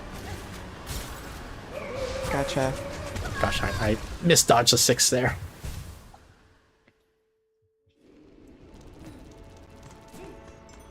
But yeah, when I see him prepare the 6, which he, you know, he does a sort of wind-up animation, so his tell is pretty reliable there. Like you see, I think he sort of arches his back backwards so that he's like, his belly is exposed, and you see like these black tendrils like wiggling out of his stomach, sort of. Then you say, okay, that means 6 is coming. And then, so I know, yeah, I just stand back here. Oops, and then I fucked it up there. But like, I stand back and then I just hop over the low one. So I go between the lowest and the second lowest. And usually that's good enough. Although I fucked it up twice in a row in this case here. But when he does a 4, it sort of zones me out of that low area. Like, because he puts things on the floor, so I don't want to stand low.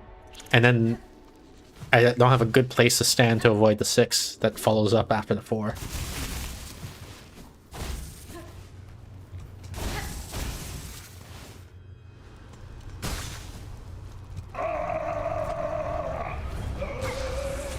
Gosh darn it. Now I've lost it. That's 3 times in a row I failed to dodge that attack. 4 times in a row I failed to dodge that. Oh, maybe I should parry that move. His dash, spear dash? Because it looks like you can parry it. Wow. 5 times in a row I failed to dodge it. And I tried to parry his dash here, but I failed that too. But I think I want to explore that solution space some more, seeing if how easy it is to parry the his dash. Because right now I'm just jumping over his dash, but the parry might be better. I don't know yet. I don't know what, because I haven't succeeded in doing it. I don't know what the state of the fight looks like after a successful parry, to see, like, is there an opening for me to hit him or something.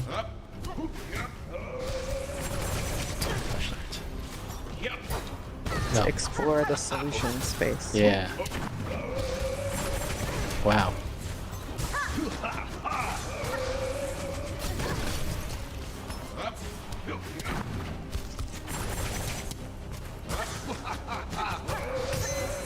Wait, what was that? Oh, that must be the critical hit. I forgot about the mechanic. Every now and then, like, your hits randomly deal more damage, and it plays that sound effect.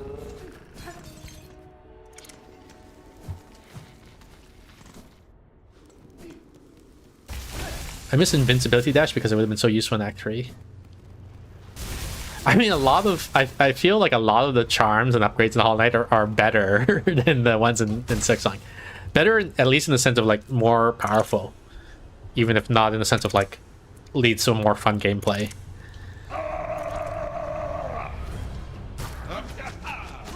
On record as having that opinion.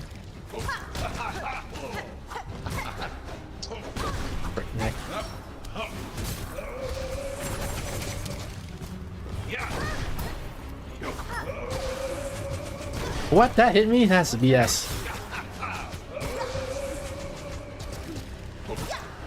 I keep doing the dash attack, which I basically never did on purpose before, and I'm still not doing it on purpose. But like, I very rarely do it by, like, I very rarely did it, and now I'm doing it all the time. And it's sort of frustrating me because I don't want to be doing that move. Like, that's not my intention.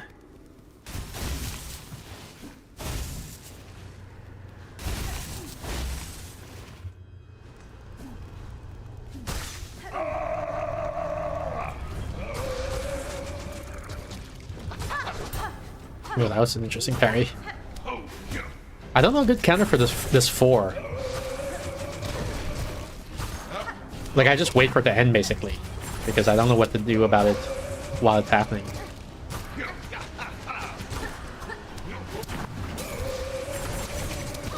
Frickin' heck.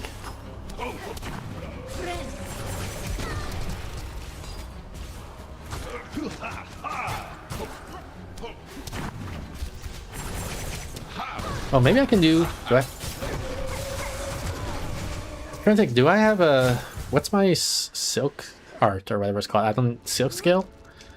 I think I have a thing where I can throw my spear, right? Silk spear. Throw Neo 4 with 4 something by quote. So yeah, maybe that's good for when he does 4. Trying.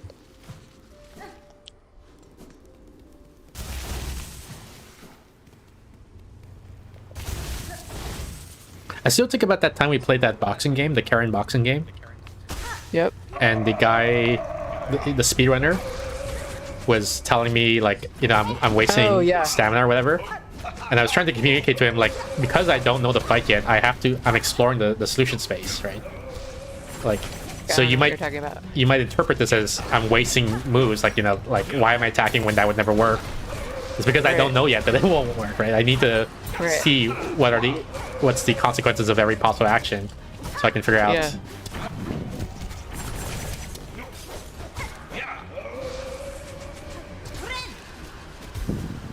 And so that language, when I said exploring solution space and you remarked on it, that's reminded me of that conversation I had with that guy.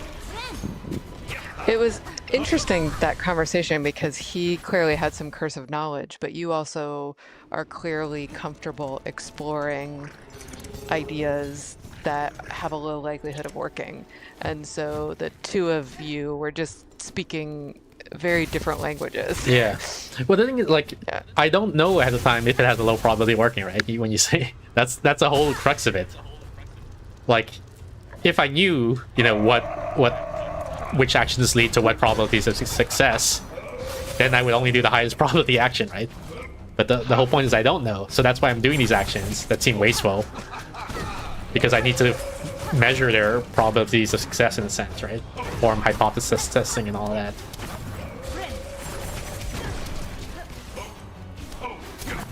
That you are more willing to explore. I don't think it's a willingness thing. I think it's like you have no choice. Like when you're at total ignorance, the only thing you can do is explore, right? You might have like priors, Bayesian priors about, like, you know, I think it's better if I attack him than if I just walk into him. Yeah. But like you have to actually try that. You have to try attacking him and see what happens, because maybe your hypothesis is wrong. Like, maybe there's a lot of games that have like this concept of parry stance. Mm-hmm. I don't know if this game ever did it. I can't remember. I feel like it did, but I can't remember this precise example. The idea is like the enemy will do a specific stance. He'll maybe hold up his sword in a certain way, and if you attack him while he's in that stance, you then take damage because he will parry your attack. So typically for a lot of games, when you see them do that pose, you just have to wait. You have to wait for them to move out of that pose. So that's an example where if I just go up and attack him, that's actually the wrong thing to do. That's a bad move. Right. And so you don't know ahead of time, right? Like, is this a parry stance? What are you doing right now? Low probability, because most stances are not parry stances. Low Bayesian prior, but it's not a certainty. So you have to explore, like, you know, whether you call it that, whether it's conscious or not, what you're doing is exploring. It's hard. Yeah, it's hard for me to recreate, because I do feel like I understood his point that either with the information that he had given you or with what we knew from the game already, what you were doing had a pretty low likelihood of being useful, but I don't remember the game well enough. I do feel like Oops. I think what he was getting hung up on was that I was attacking like a lot. Like I was doing, you know, like punch, and this was wasting my stamina, and my stamina was about to hit 0. Right. And which I know would put me in a bad situation. Like like, you know, having 0 stamina is bad, worse than having 1 stamina or 2 stamina or whatever. Like that part of the game, Right. I understand. Like the problem with that is, let me just do a little diagramming here. So you have some animation, right? Like I'm gonna draw different frames of the animation. So here he is standing. Then here he is winding up. And then here's the black tendrils coming out of him. And then here's the tendrils shooting out of him, right? So like it's a 4-frame animation. I don't know where he's vulnerable. Should I attack here? Should I attack here? Should I attack here? Should I attack here? So when you see me like mashing attack, what I'm trying to do is I'm trying to hit him on every frame and seeing which frame succeeded, right? What was the frame that was the good frame to hit him on? Right.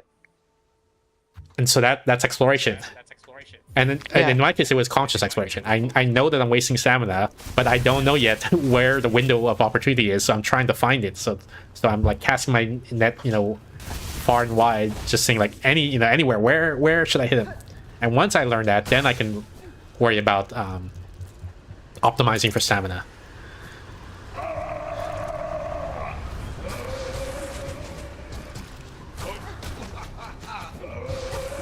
Shit.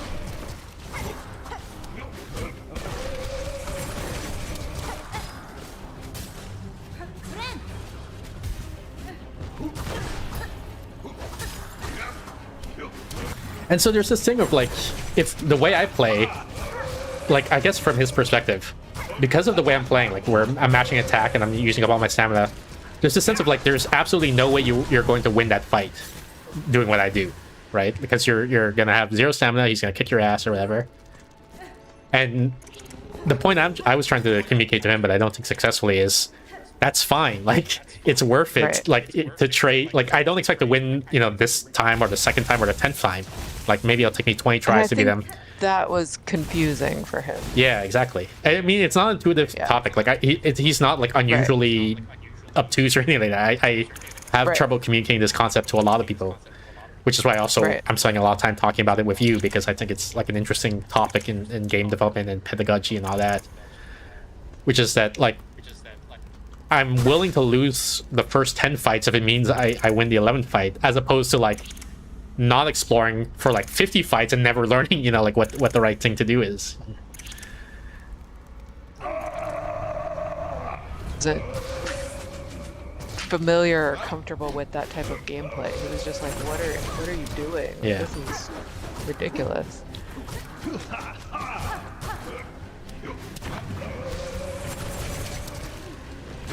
Oh shit. Oh, nice parry. Did you just congratulate yourself on your parry? Nice parry. Nice. It's something. Oops. I see a lot of Japanese VTubers actually do. Oh, interesting. And I think it's I don't know, like there's a bit of a sample bias here, because I only watch cute girl Japanese VTubers. So like I'm like, is this a Japanese VTuber thing or is it a cute girl thing, right? To talk in third person almost, like, or refer to yourself in third person like that. Yeah.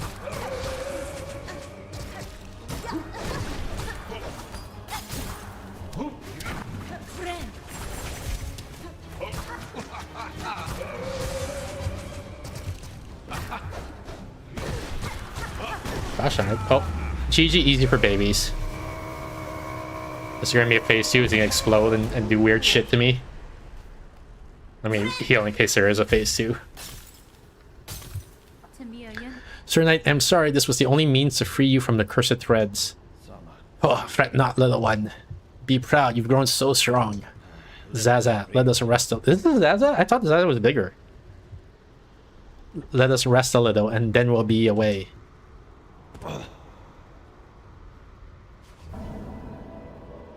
Also, that was not easy for me. Do you mean like when I said GG easy for babies, like the fight wasn't easy, or do you mean like the emotional torment of killing Garmon here is not easy for you?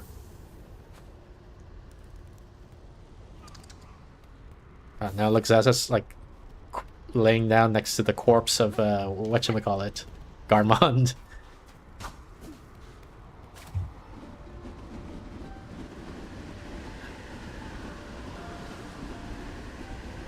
nothing happens when I play music here. If I leave and come back, yes, actually both does stall. If I leave and come back, is he still gonna be here, or is he gonna be like corpse dead?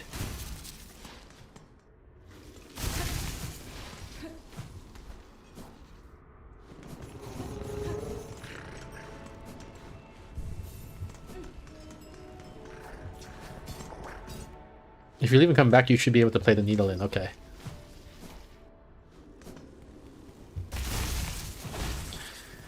Because I'm so interested in gameplay, game design, and pedagogy, this is something I've thought about a lot, which is why old bug, old friend, brave to the end. Let's meet back home. So strong, so kind. Brave to the end. Why I have, I guess, a lot of developmental models about it. Also, I'm sobbing. And it also informs the way I participate in Hollow Knight blind playthroughs. Like when I watch other people play Hollow Knight for the first time, and I'm in chat, and other people are in chat, and when the streamer allows for advice, because some people are like, no backseating, no spoilers, but some people are like, I'm okay with backseating or whatever, or right. I'm okay with receiving advice. A lot of times I'll give advice, and the other people in chat will criticize my advice for not being the optimal way to beat the boss, right? And it's too effortful. It's too much, like too difficult to explain to them. Yes, I know this is not the best way to beat the boss, but it's the best way to move forward given the skill level they are currently at. Right. Return to the Citadel stage besides the Whispering Vault. Citadel stage besides Whispering Vault. Maybe you have to explain the idea of developing a simple model that's wrong, and then maybe revising it. Here's Whispering Vault. Oh, stage here. This is what the. Oh, so are we gonna fight? What's the guy's name? Trebolio or whatever his name is. You remember there's like this actor bug or something like that. Actor bug? Oh yeah. Trebolio, I forget his name. Yeah. So I guess because it seems like we're fighting version 2 of everyone, like Dark Garmon, like Dark. Yeah, Lace. Now we're gonna fight Dark Trebolio. I'm embarrassed by how long it took me to catch on to that. Where the heck is it? Grand Bellway? Is it this? Probio says doll. Well, the thing is, there's a hint of that, like, or maybe priming is the better word. That this would happen because of Hollow Knight, right? And maybe you don't know, but in Hollow Knight, you defeat all the bosses, and then you can fight the dream versions of the bosses. Yes. Yeah. And so I should have known, but it felt for a while like we were just kind of doing chores, like we were just going through and kind of collecting, like it didn't seem like we were necessarily had another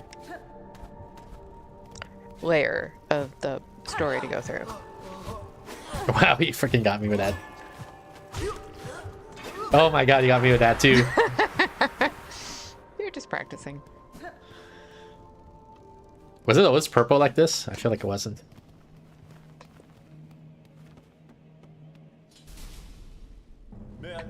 You, Mater Warner, fell fate chosen left till last. What? Fell fated chosen left? I have no idea what that means. Do you know what this means?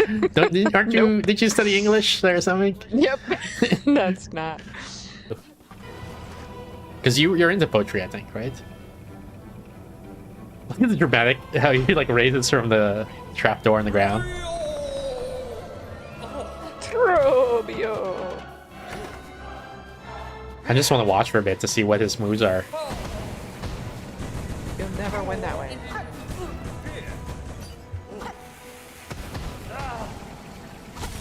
Oh, you can hurt him while he's in tornado form? I didn't know that.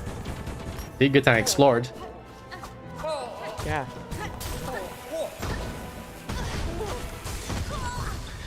The other thing, like, I bring it up also because I'm reminded of that discussion we had about, what was the name of the book? The study about how kids these days can't read, and Charles Dickens, is it? Yeah. And like, and Bleak so House. yeah. So it's like it's this weird way of writing it, like, and you're like, I have no idea what he's saying. That's what Right. it feels like here with his sentences. Yeah. These are all English words, but what the hell is he saying? That's not how I use them. Can I hit him while you do a cheating start? Hit him before he's ready to fight. I can, but I take damage too. Oh my gosh.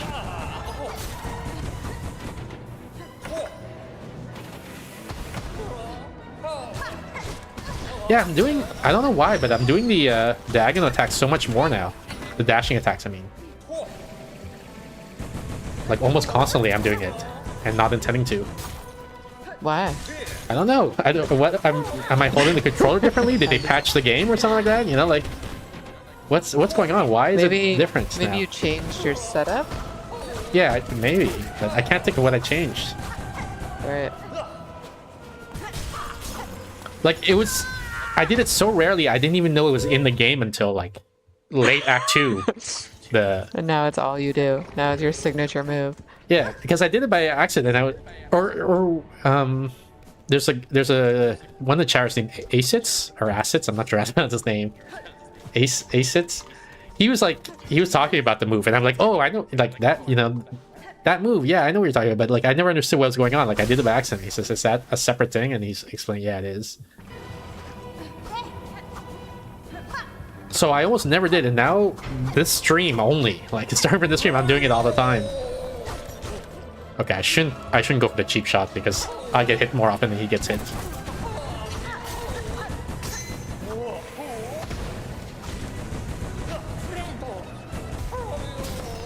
What the frick? I never saw that move before. Like he does a super laser burst or something.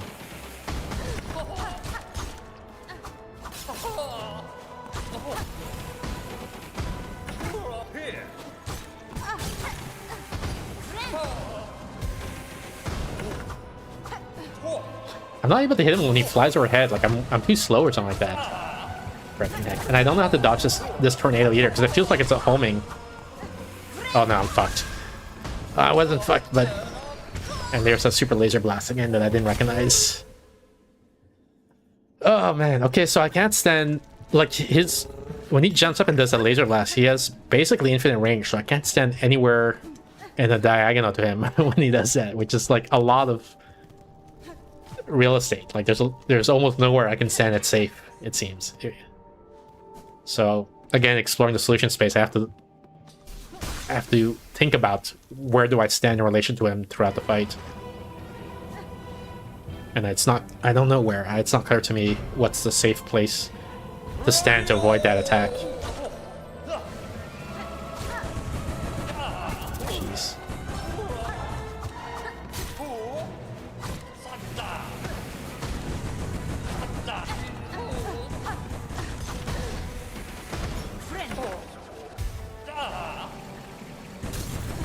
Okay, so I think maybe... Oops. Oh, it does have, like, orthogonal as well, not just diagonal. The super lasers. And I was gonna say, for the tornado attack, it looks like the way to dodge it is to go towards him. Like here, is he about to? No, he didn't do it. Yeah, here. So he's going... He went from left to right. And rather than run away to the right, you know, to give myself more space, I should dash under him to the left. Like move towards him when he does that, like this.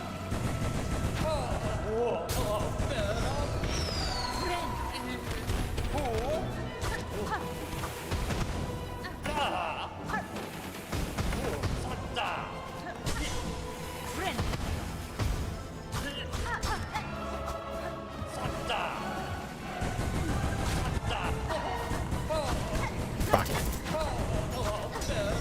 Oh, I went the wrong way.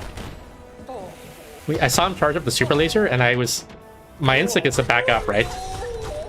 But that was exactly wrong. I should have stood right next to him.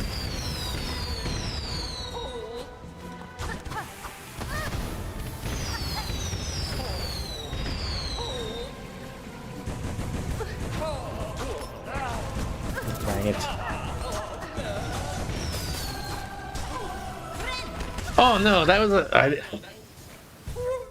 I didn't recognize the sparkles as a charge up explosion. I saw there were sparkles around. There's so many sparkles everywhere. That's why it's so hard. But some of the sparkles where it gets more concentrated, that means there's about to be explosion there. When you see like especially if you see the sparkles like form a perfect circle, a disc, I guess is the better. Circle usually implies just the edge. Disc implies like the interior as well. When the sparkles form a perfect disc, that means it's going to explode there, I think.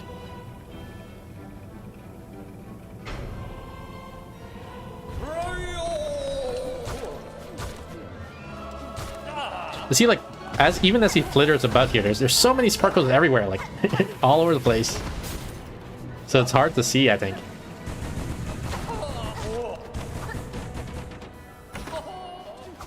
Yeah, this flitting here.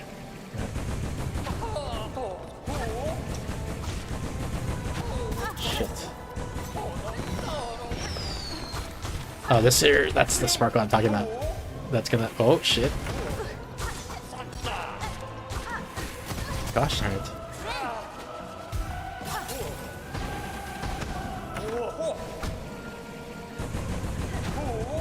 Actually, you don't even need to jump when he does the tornado, it seems. If you just stand behind him, like you just dash past him. Because he's going to launch the tornadoes into the air. So if you jump, you're actually putting yourself in more danger. Here, so you dash under him and you just wait here on the ground. Yeah, this is better, I think. Don't jump at all.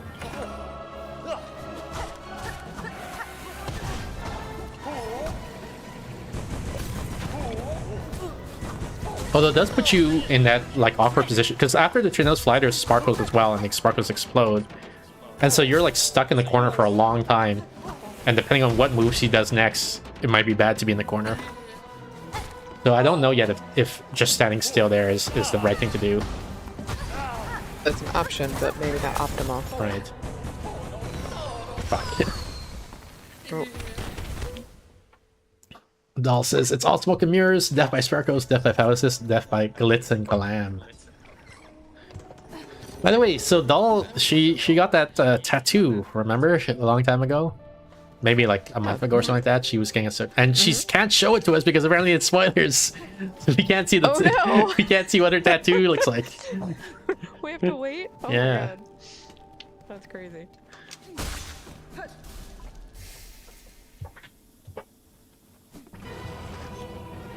Oh, maybe I can silk spear him? I don't know what the word is.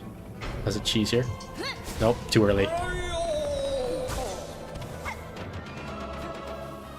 But if I want to do some cheese attacks before... Oh shit, I dodged the wrong way. Okay. If I want to do some cheese attacks before the fight starts, that might be an option. Come on.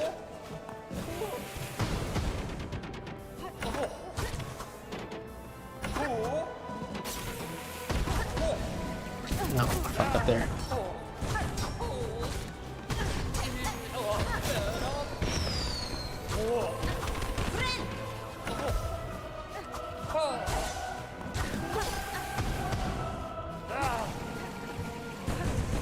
Yeah, I think it was too near the edge. That's interesting. So usually when he ends his tornado, I thought he ends it in near the middle of the screen. But here he was like ending very near the edge, so I barely had any room at all to stand. Oh, I fucked up. I dodged the wrong way. I ran away from him instead towards him.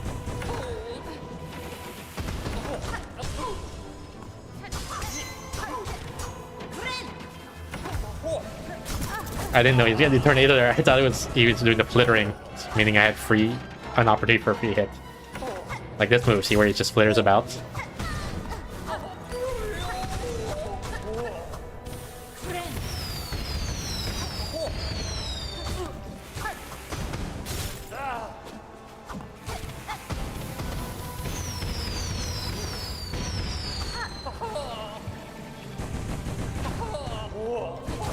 Gosh darn it.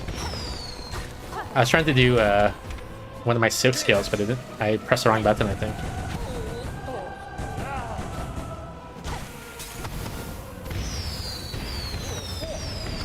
Oh gosh darn it.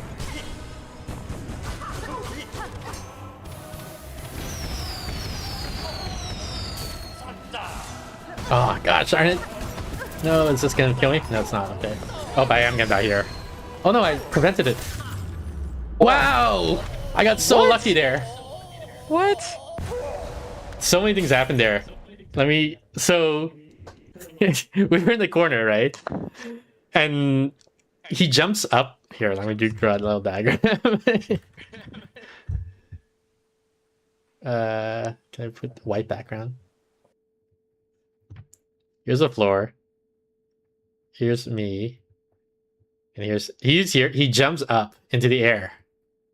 And I don't know what he's about to do. Like, he might do a flittering thing or whatever. But he jumped, and I was like, oh, here's my opportunity. Start healing. So I started doing my heal animation, right? Which chart takes some time to play. But then he does the super laser, like, like that, right? And when he did the super laser, I knew I was low health. I wasn't sure exactly how low, but I think it was low enough, either 1 or 2 health. So like, oh, so every attack in this game does 2 damage, basically. So when it happened, I'm like, okay, so I'm dead. Like, I lost a fight.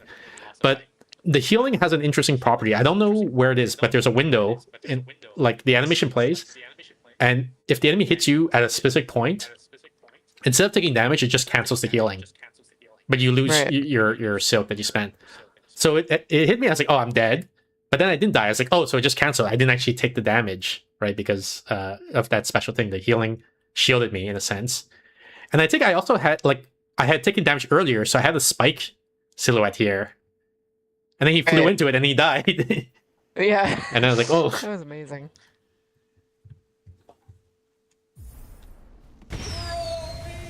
Tell me, this is there a phase 2? I hope not. No, he's just gonna slowly exit stage left.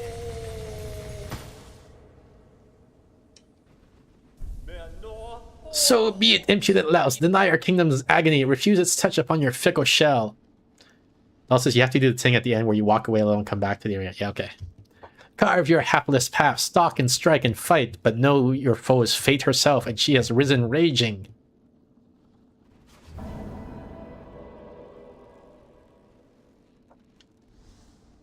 But his corpse isn't even here. Is it still gonna work? Oh, thank you. Dark Mirror. Twin theatrical tool of a vainglorious bug. When binding, emit a searing blast that damages surrounding enemies. I don't know if I'll use this. That was an interesting effect that just happened just now. Let me see if I can recreate it. Do I have to exit the scene, doll? Because, like, the first time, I think what doll is referring to, the first time you defeat him, he's laying on the ground as if he's a corpse, right? Like he died. And if you walk away and come back, you see his head is raised, like he was getting up, but then he, like, quickly lies back down, like, to pretend he's dead, like, you know, in the play. So that's funny. Here, there is no corpse. He just left. So I don't know. Just stand there for a bit and wait. Okay. Well, the thing I want to show you is if you look at the edge of the screens, it's well lit, right? Like if you look at the top right corner in particular, you can see the curtains. But then when you walk, well, okay, so here, look at the bottom right instead. Actually, you see the texture of the gold, like there's little golden bumps on the corridor, gold and silver. And then when you walk here, like suddenly it gets really dark and you can't see it anymore. Right. And I feel like that's a design mistake. Like, I think what they're going for is they want to make this area look dark, right? So they reduce your visibility range. Yeah. But they make this area look bright, so they increase your visibility range. But they should have done, I think, a better job of hiding that transition. So you don't notice that, like, they're explicitly shrinking the circle, you know? Because that looks artificial, I think. It just looked jarring for me. It just jarring because, like, everything else in the game is so beautifully designed, right? That this stands out as a sore thumb, as a mistake to me. You just have to sit still. All right, fine. Steph, tell us all about deep time. No.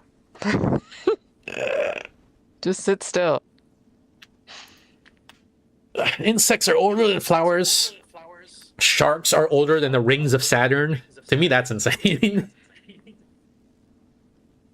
That is pretty insane. I think sharks older than Rings of Saturn is feels more insane to me than insects are older than flowers, right? Like, because you can sort of see, like, you could, quibble about which came first, the insect or the flower, but you assume like the planets came before the things that live on the planet, right? And I guess heuristically you say, well, probably Earth and Venus formed around the same, or sorry, not Venus, Saturn.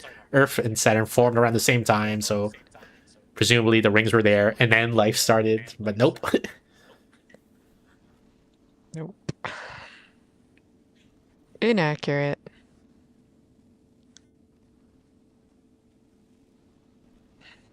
But yeah, so the start with a model. Start with a simple model that's wrong. It's one of those like obvious in hindsight things, but it really changed my thinking of how to learn history, right? Like, and possibly other topics. I don't know. I haven't tried to generalize it to other topics, but it's an obvious in hindsight, but very creative and good idea, I think.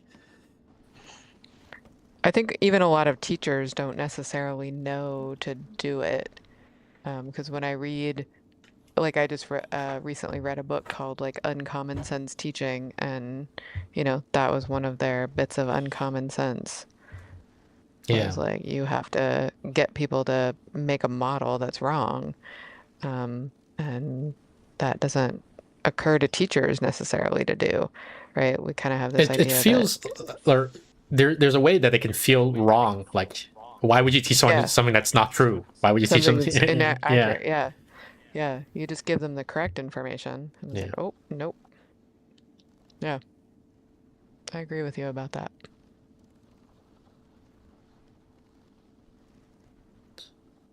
Maybe I benched then. Doll saying maybe leave the room, come back. Something's definitely supposed to happen, but nothing happened. Because a lot of I don't know about Silksong, but a lot of Dark Souls especially, they use sitting at the bonfire as a mechanism for loading the next scene that is supposed to happen. And I think narratively, so there's this Ludo narrative consonance. The mechanics is when you sit at the bench, then the game can load, like it pauses the game very slightly so it can load or unload scenes. Narratively, the idea is like time is passing. So, but no, it doesn't seem to work here. Nothing seems to be happening. I do think this same thing happened in Silksong in other places. Like there's, when you go to there was these missions where it says like there was like a carpenter or something like that, right? He's like, oh, I want to rebuild the bridge in the city, but I need 1,000 geo or whatever. So you're like, fine, here, I'll give you the the $1,000. And then if you go sit on the bench and then you immediately come back out, then you see the bridge is built. So that's like the passage of time mechanism from sitting at the bench or the bonfire. But no, it doesn't look like anything's happening here. So, Doll, I don't know if you want to look it up or you just want to tell us what was going to happen or what, or. But it doesn't look like anything's happening here. And I guess the other thing, Doll, do you have advice? Should we do this? Should we do the main quest, or should we go around looking for more side quests before we do this, or what?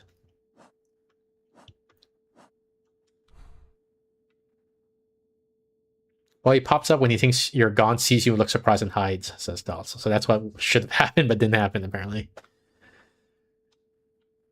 Should we do side quests, or should we do the main, or should we just move on to the main quest? And if we do side quests, where should we go to find these side quests? You get back to where you fought Grandmother Silk? I mean, is there a reason to fight her again? I thought, you would want to... obviously we defeat Grandmother Silk because you have to do that to get to Act 3. You won't fight this. Oh, you're saying just go to that place. I feel like we did.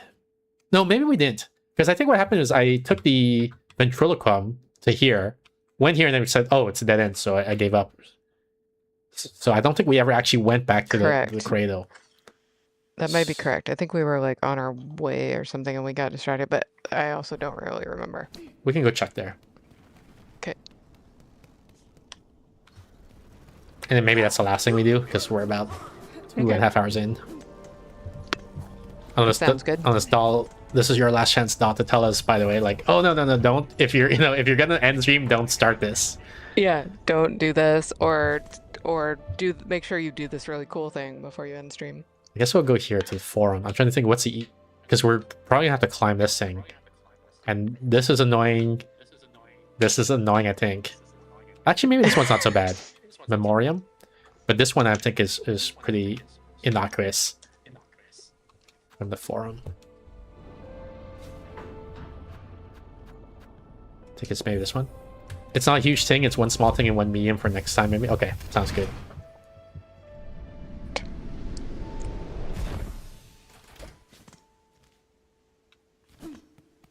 This is the bench it is.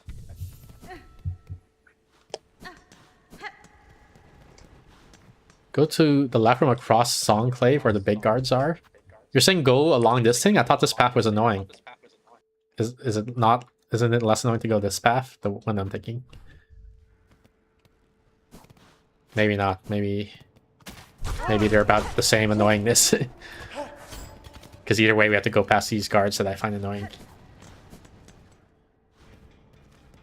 Oh no, this was fine. This was like barely an inconvenience. We're already here. Just grab this bench in case something bad happens on the climb up.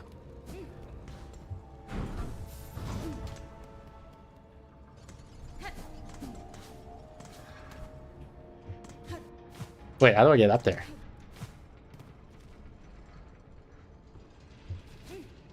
Oh wait, don't I have the thing where I can just fly up? I just forgot. Oops, that's not it. How do I do it? I literally can't remember how to do it. How do I do the fly up thing? Go back by shooting up from above the guard. Above the guard? Okay, first so I need to figure out how do I do it. I can't remember how do I do it. Does it tell me?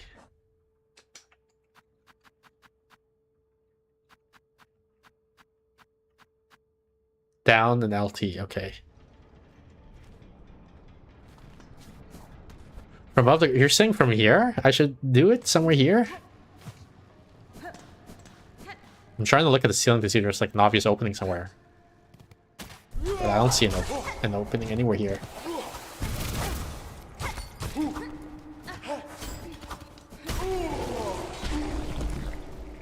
Yeah, I don't see any opening here. No. You're saying like right here? I don't think she means here. Above one of these guys, I think. One of them. So it could be like all along here. But I mean, like in the map, it's filled in. So like there wouldn't be any. I mean, there might be like a very minor passage, and maybe there's like a big secret there that's good. So maybe it's worth doing. But there wouldn't be like a whole new section. It seems like. But we can keep an eye out for that. Oh, here maybe this green. No, the green thing we've seen before. We've definitely been to Memoriam before.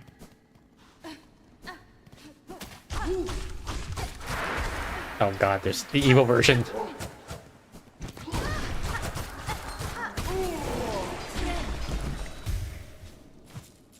Try here, I guess. Nope.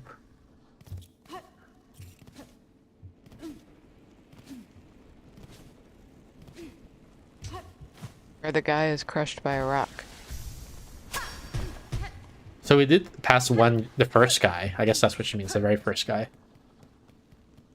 Back, or left where the guys were crushed by a rock. Okay. Did I pass that already? Side. Here. Oh, there's this panel here. Also, that's a hint, I guess. Oh, I see it. Maybe right here. Ooh.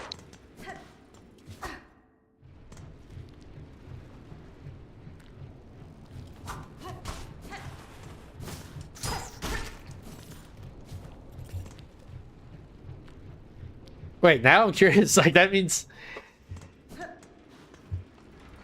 Because I wanted to go this way and see what happens. But this was just... the solution to where to go, which I guess is ambiguous.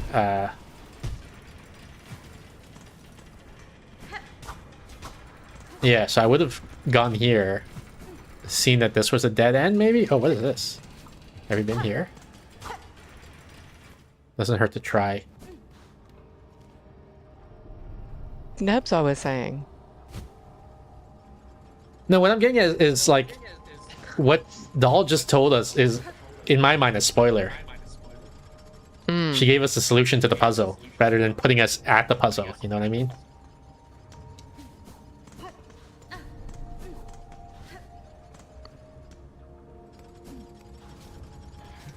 Like the distinction between go here and this is the start of the puzzle, so you can start working the puzzle, and versus like here's how you solve the puzzle. Yeah, this, I guess, I'm trying to imagine what would have happened if I had done this, and I would have gone here, thought that this was a dead end, and then get confused and then leave, I guess. For MO. And then the question is, would I have seen this on the map and say, oh, so here's the other place I should try to go up, and then realize, because I thought what Doll was saying is like, you know, like she's telling us go here. I was like, okay, fine, so we go here, and this will be like the start of a new puzzle, a new content for us to experience. But then she was like, oh, but while you're here, check out this other cool secret, you know, that you can, that has something interesting. I thought that's what she And that meant when and she you feel said like that's wrong, or yeah, right? because it's not the article. It's like, this is, by the way, the way to get there is to go here. This is the solution to the puzzle of how to get there. Interesting.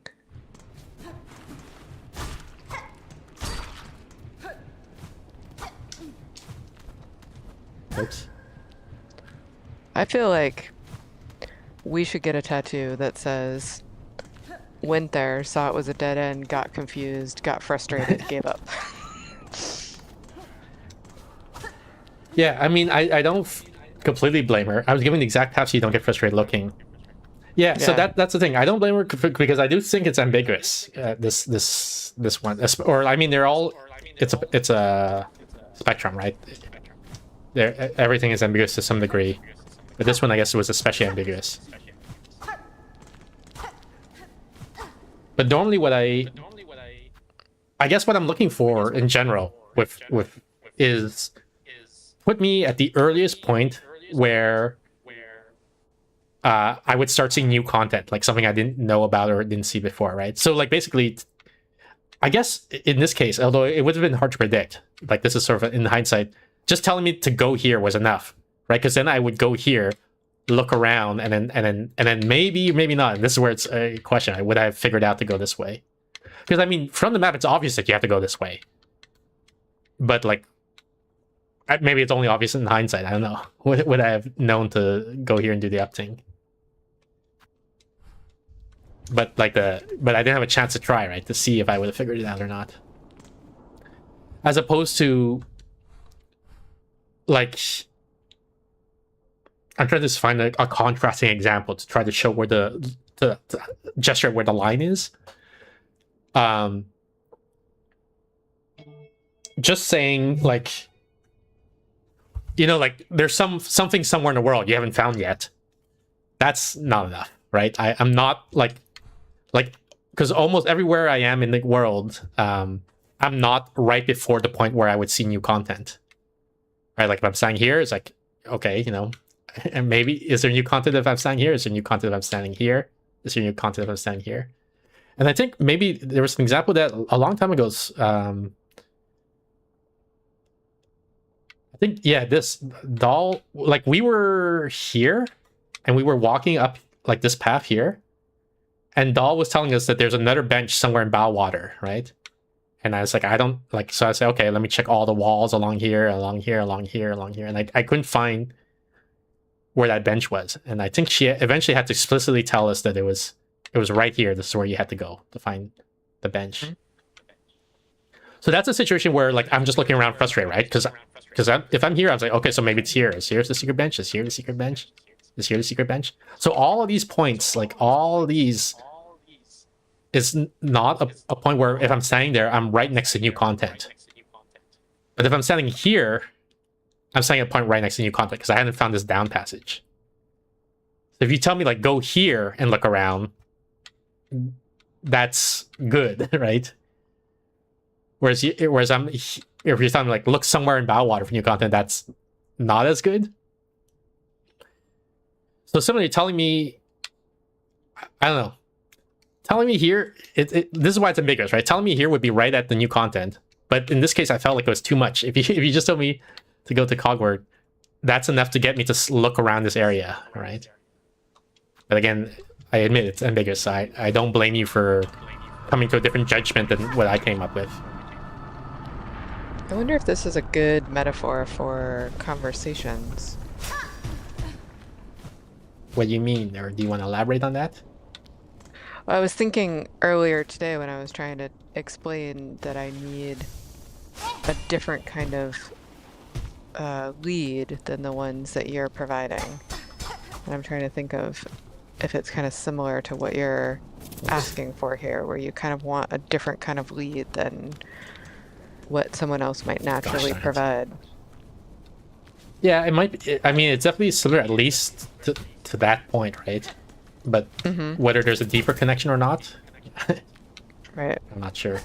Gosh darn it. I'm trying to think of if I can use this in the future to sort of better explain what it is that I want. If I can kind of make an analogy to a map on in a video game and sort of explain, here's what I'm hoping you'll be able to do for me. Okay. Good luck. Thank you. Thank you.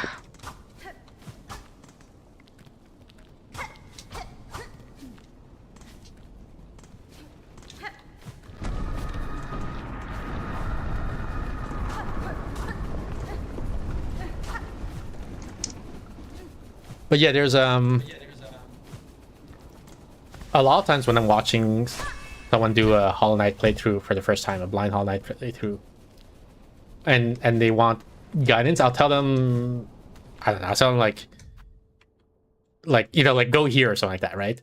And then so they're walking here, and then like when they get to this point, I say, oh, but by the way, so while you're here, check here because there's like a relic or something like that. So you just go there, you pick up the relic, and then you move on to your main thing. And so I thought that's what Doll was saying.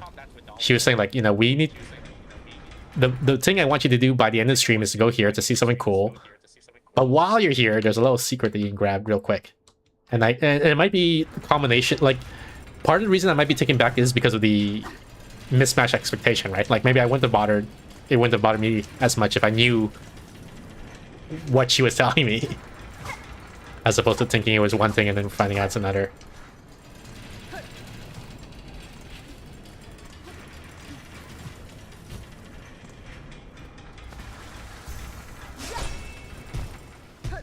Because as we saw with like AI art and things like that, right? Your expectation of something affects how much you enjoy it.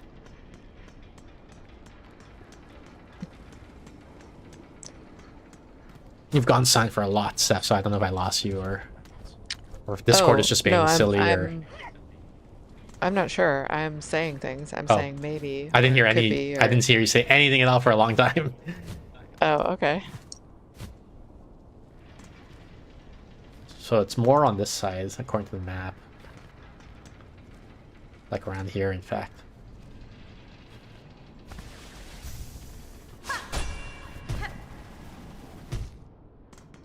For Doll Empress, this really was a sort of random thing, and she was trying to protect us from the same frustration that she was experiencing, because it just felt very random, as opposed to a puzzle to solve. Yeah.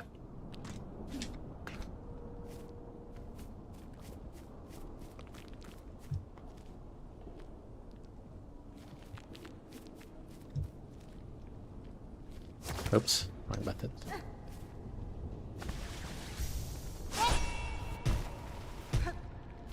I missed. Okay, so right here about. White roses? Yeah. Isn't that like Lace's thing? The most of lace.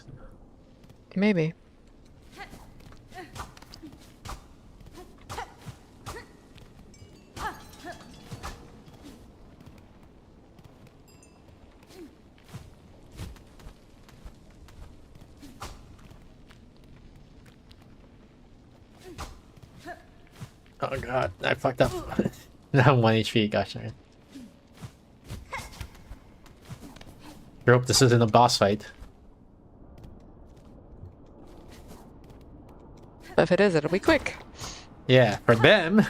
Instant win. Oh, is this silk? Is there silk everywhere? Because then I could heal. But no, it doesn't look like there's much silk here. There's a bit, but not much.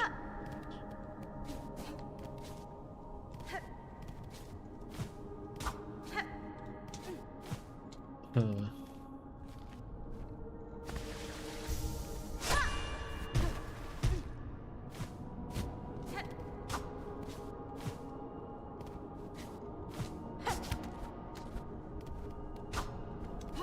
So this choral music that's playing in the background, you know, a sign that you're doing something important, holy maybe even.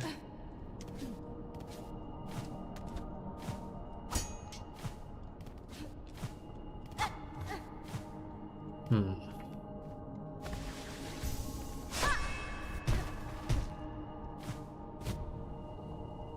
This is gonna be on the spikes, just right next to spikes. Okay.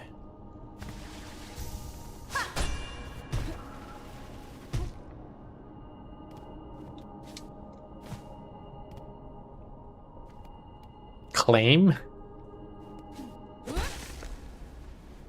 Is that her leg? Oh, you It's got a new it's her power. arm, I see.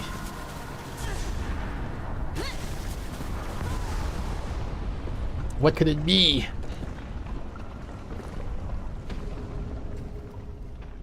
Pale nail? Pale nails. Spin lethal talons from threads that seek out enemies? That sounds interesting. Yeah. Seeking out is interesting. Usually when the game gives you seeking attacks, they're low, they do low damage. So I have a prior here about how this might not be that great, but let's see.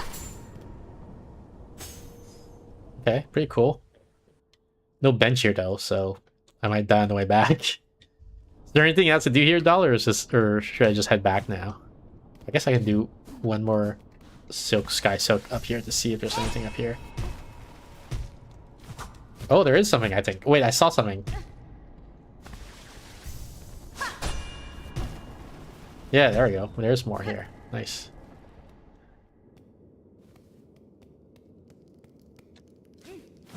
This guy's gonna fuck me up. Oh, I can heal, I just realized.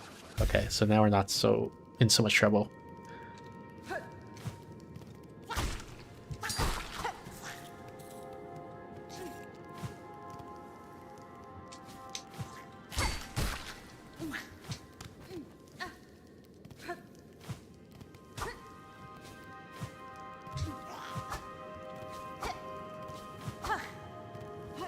Why is this guy... There we go.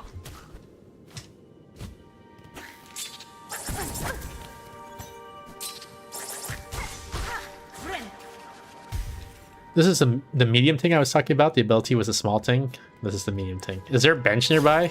Or should we just stop right now? Because it's going to take us forever to do this. Yes, there is a bench nearby. Alright, let's try to get to the bench then, and then we'll stop.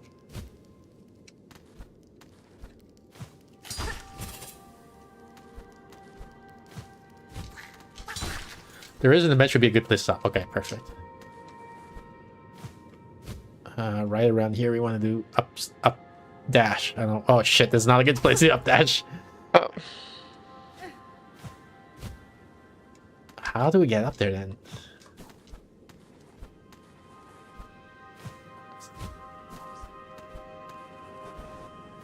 Yeah, this is a tough jump. What the heck? If I can't do up dash? Is there something on the other side that I'm missing? No, I don't see anything on the other side. Oh god, come on.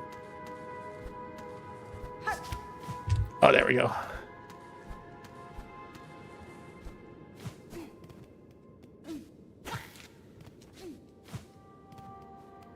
What the fuck? Is he not coming out? Okay, there we go.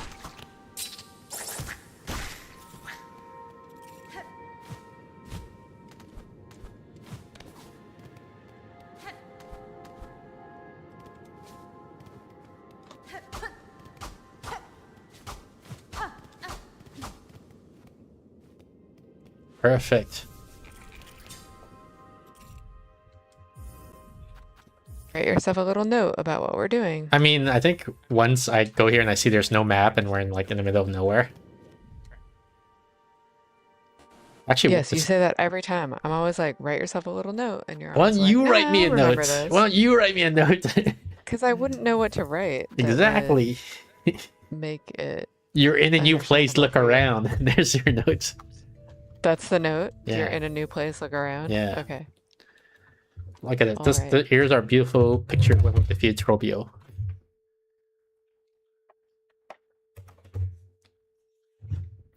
I'll save this in the Silksong thread on my Discord. Okay. All right. Good night, Steph. Good night, Doll. Good night, All right. Chakar. Bye. Goodbye. Good night, everybody.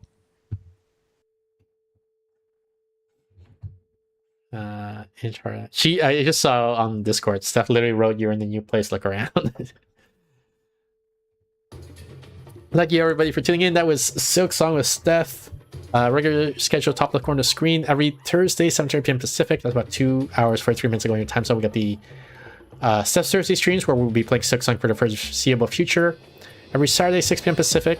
That's about 4 hours, a little over 4 hours ago in your time zone. We got the Slow Saturday stream where I play random games in my review queue. We got the Discord. Join the Discord for updates to the schedule and any announcements for off schedule streams.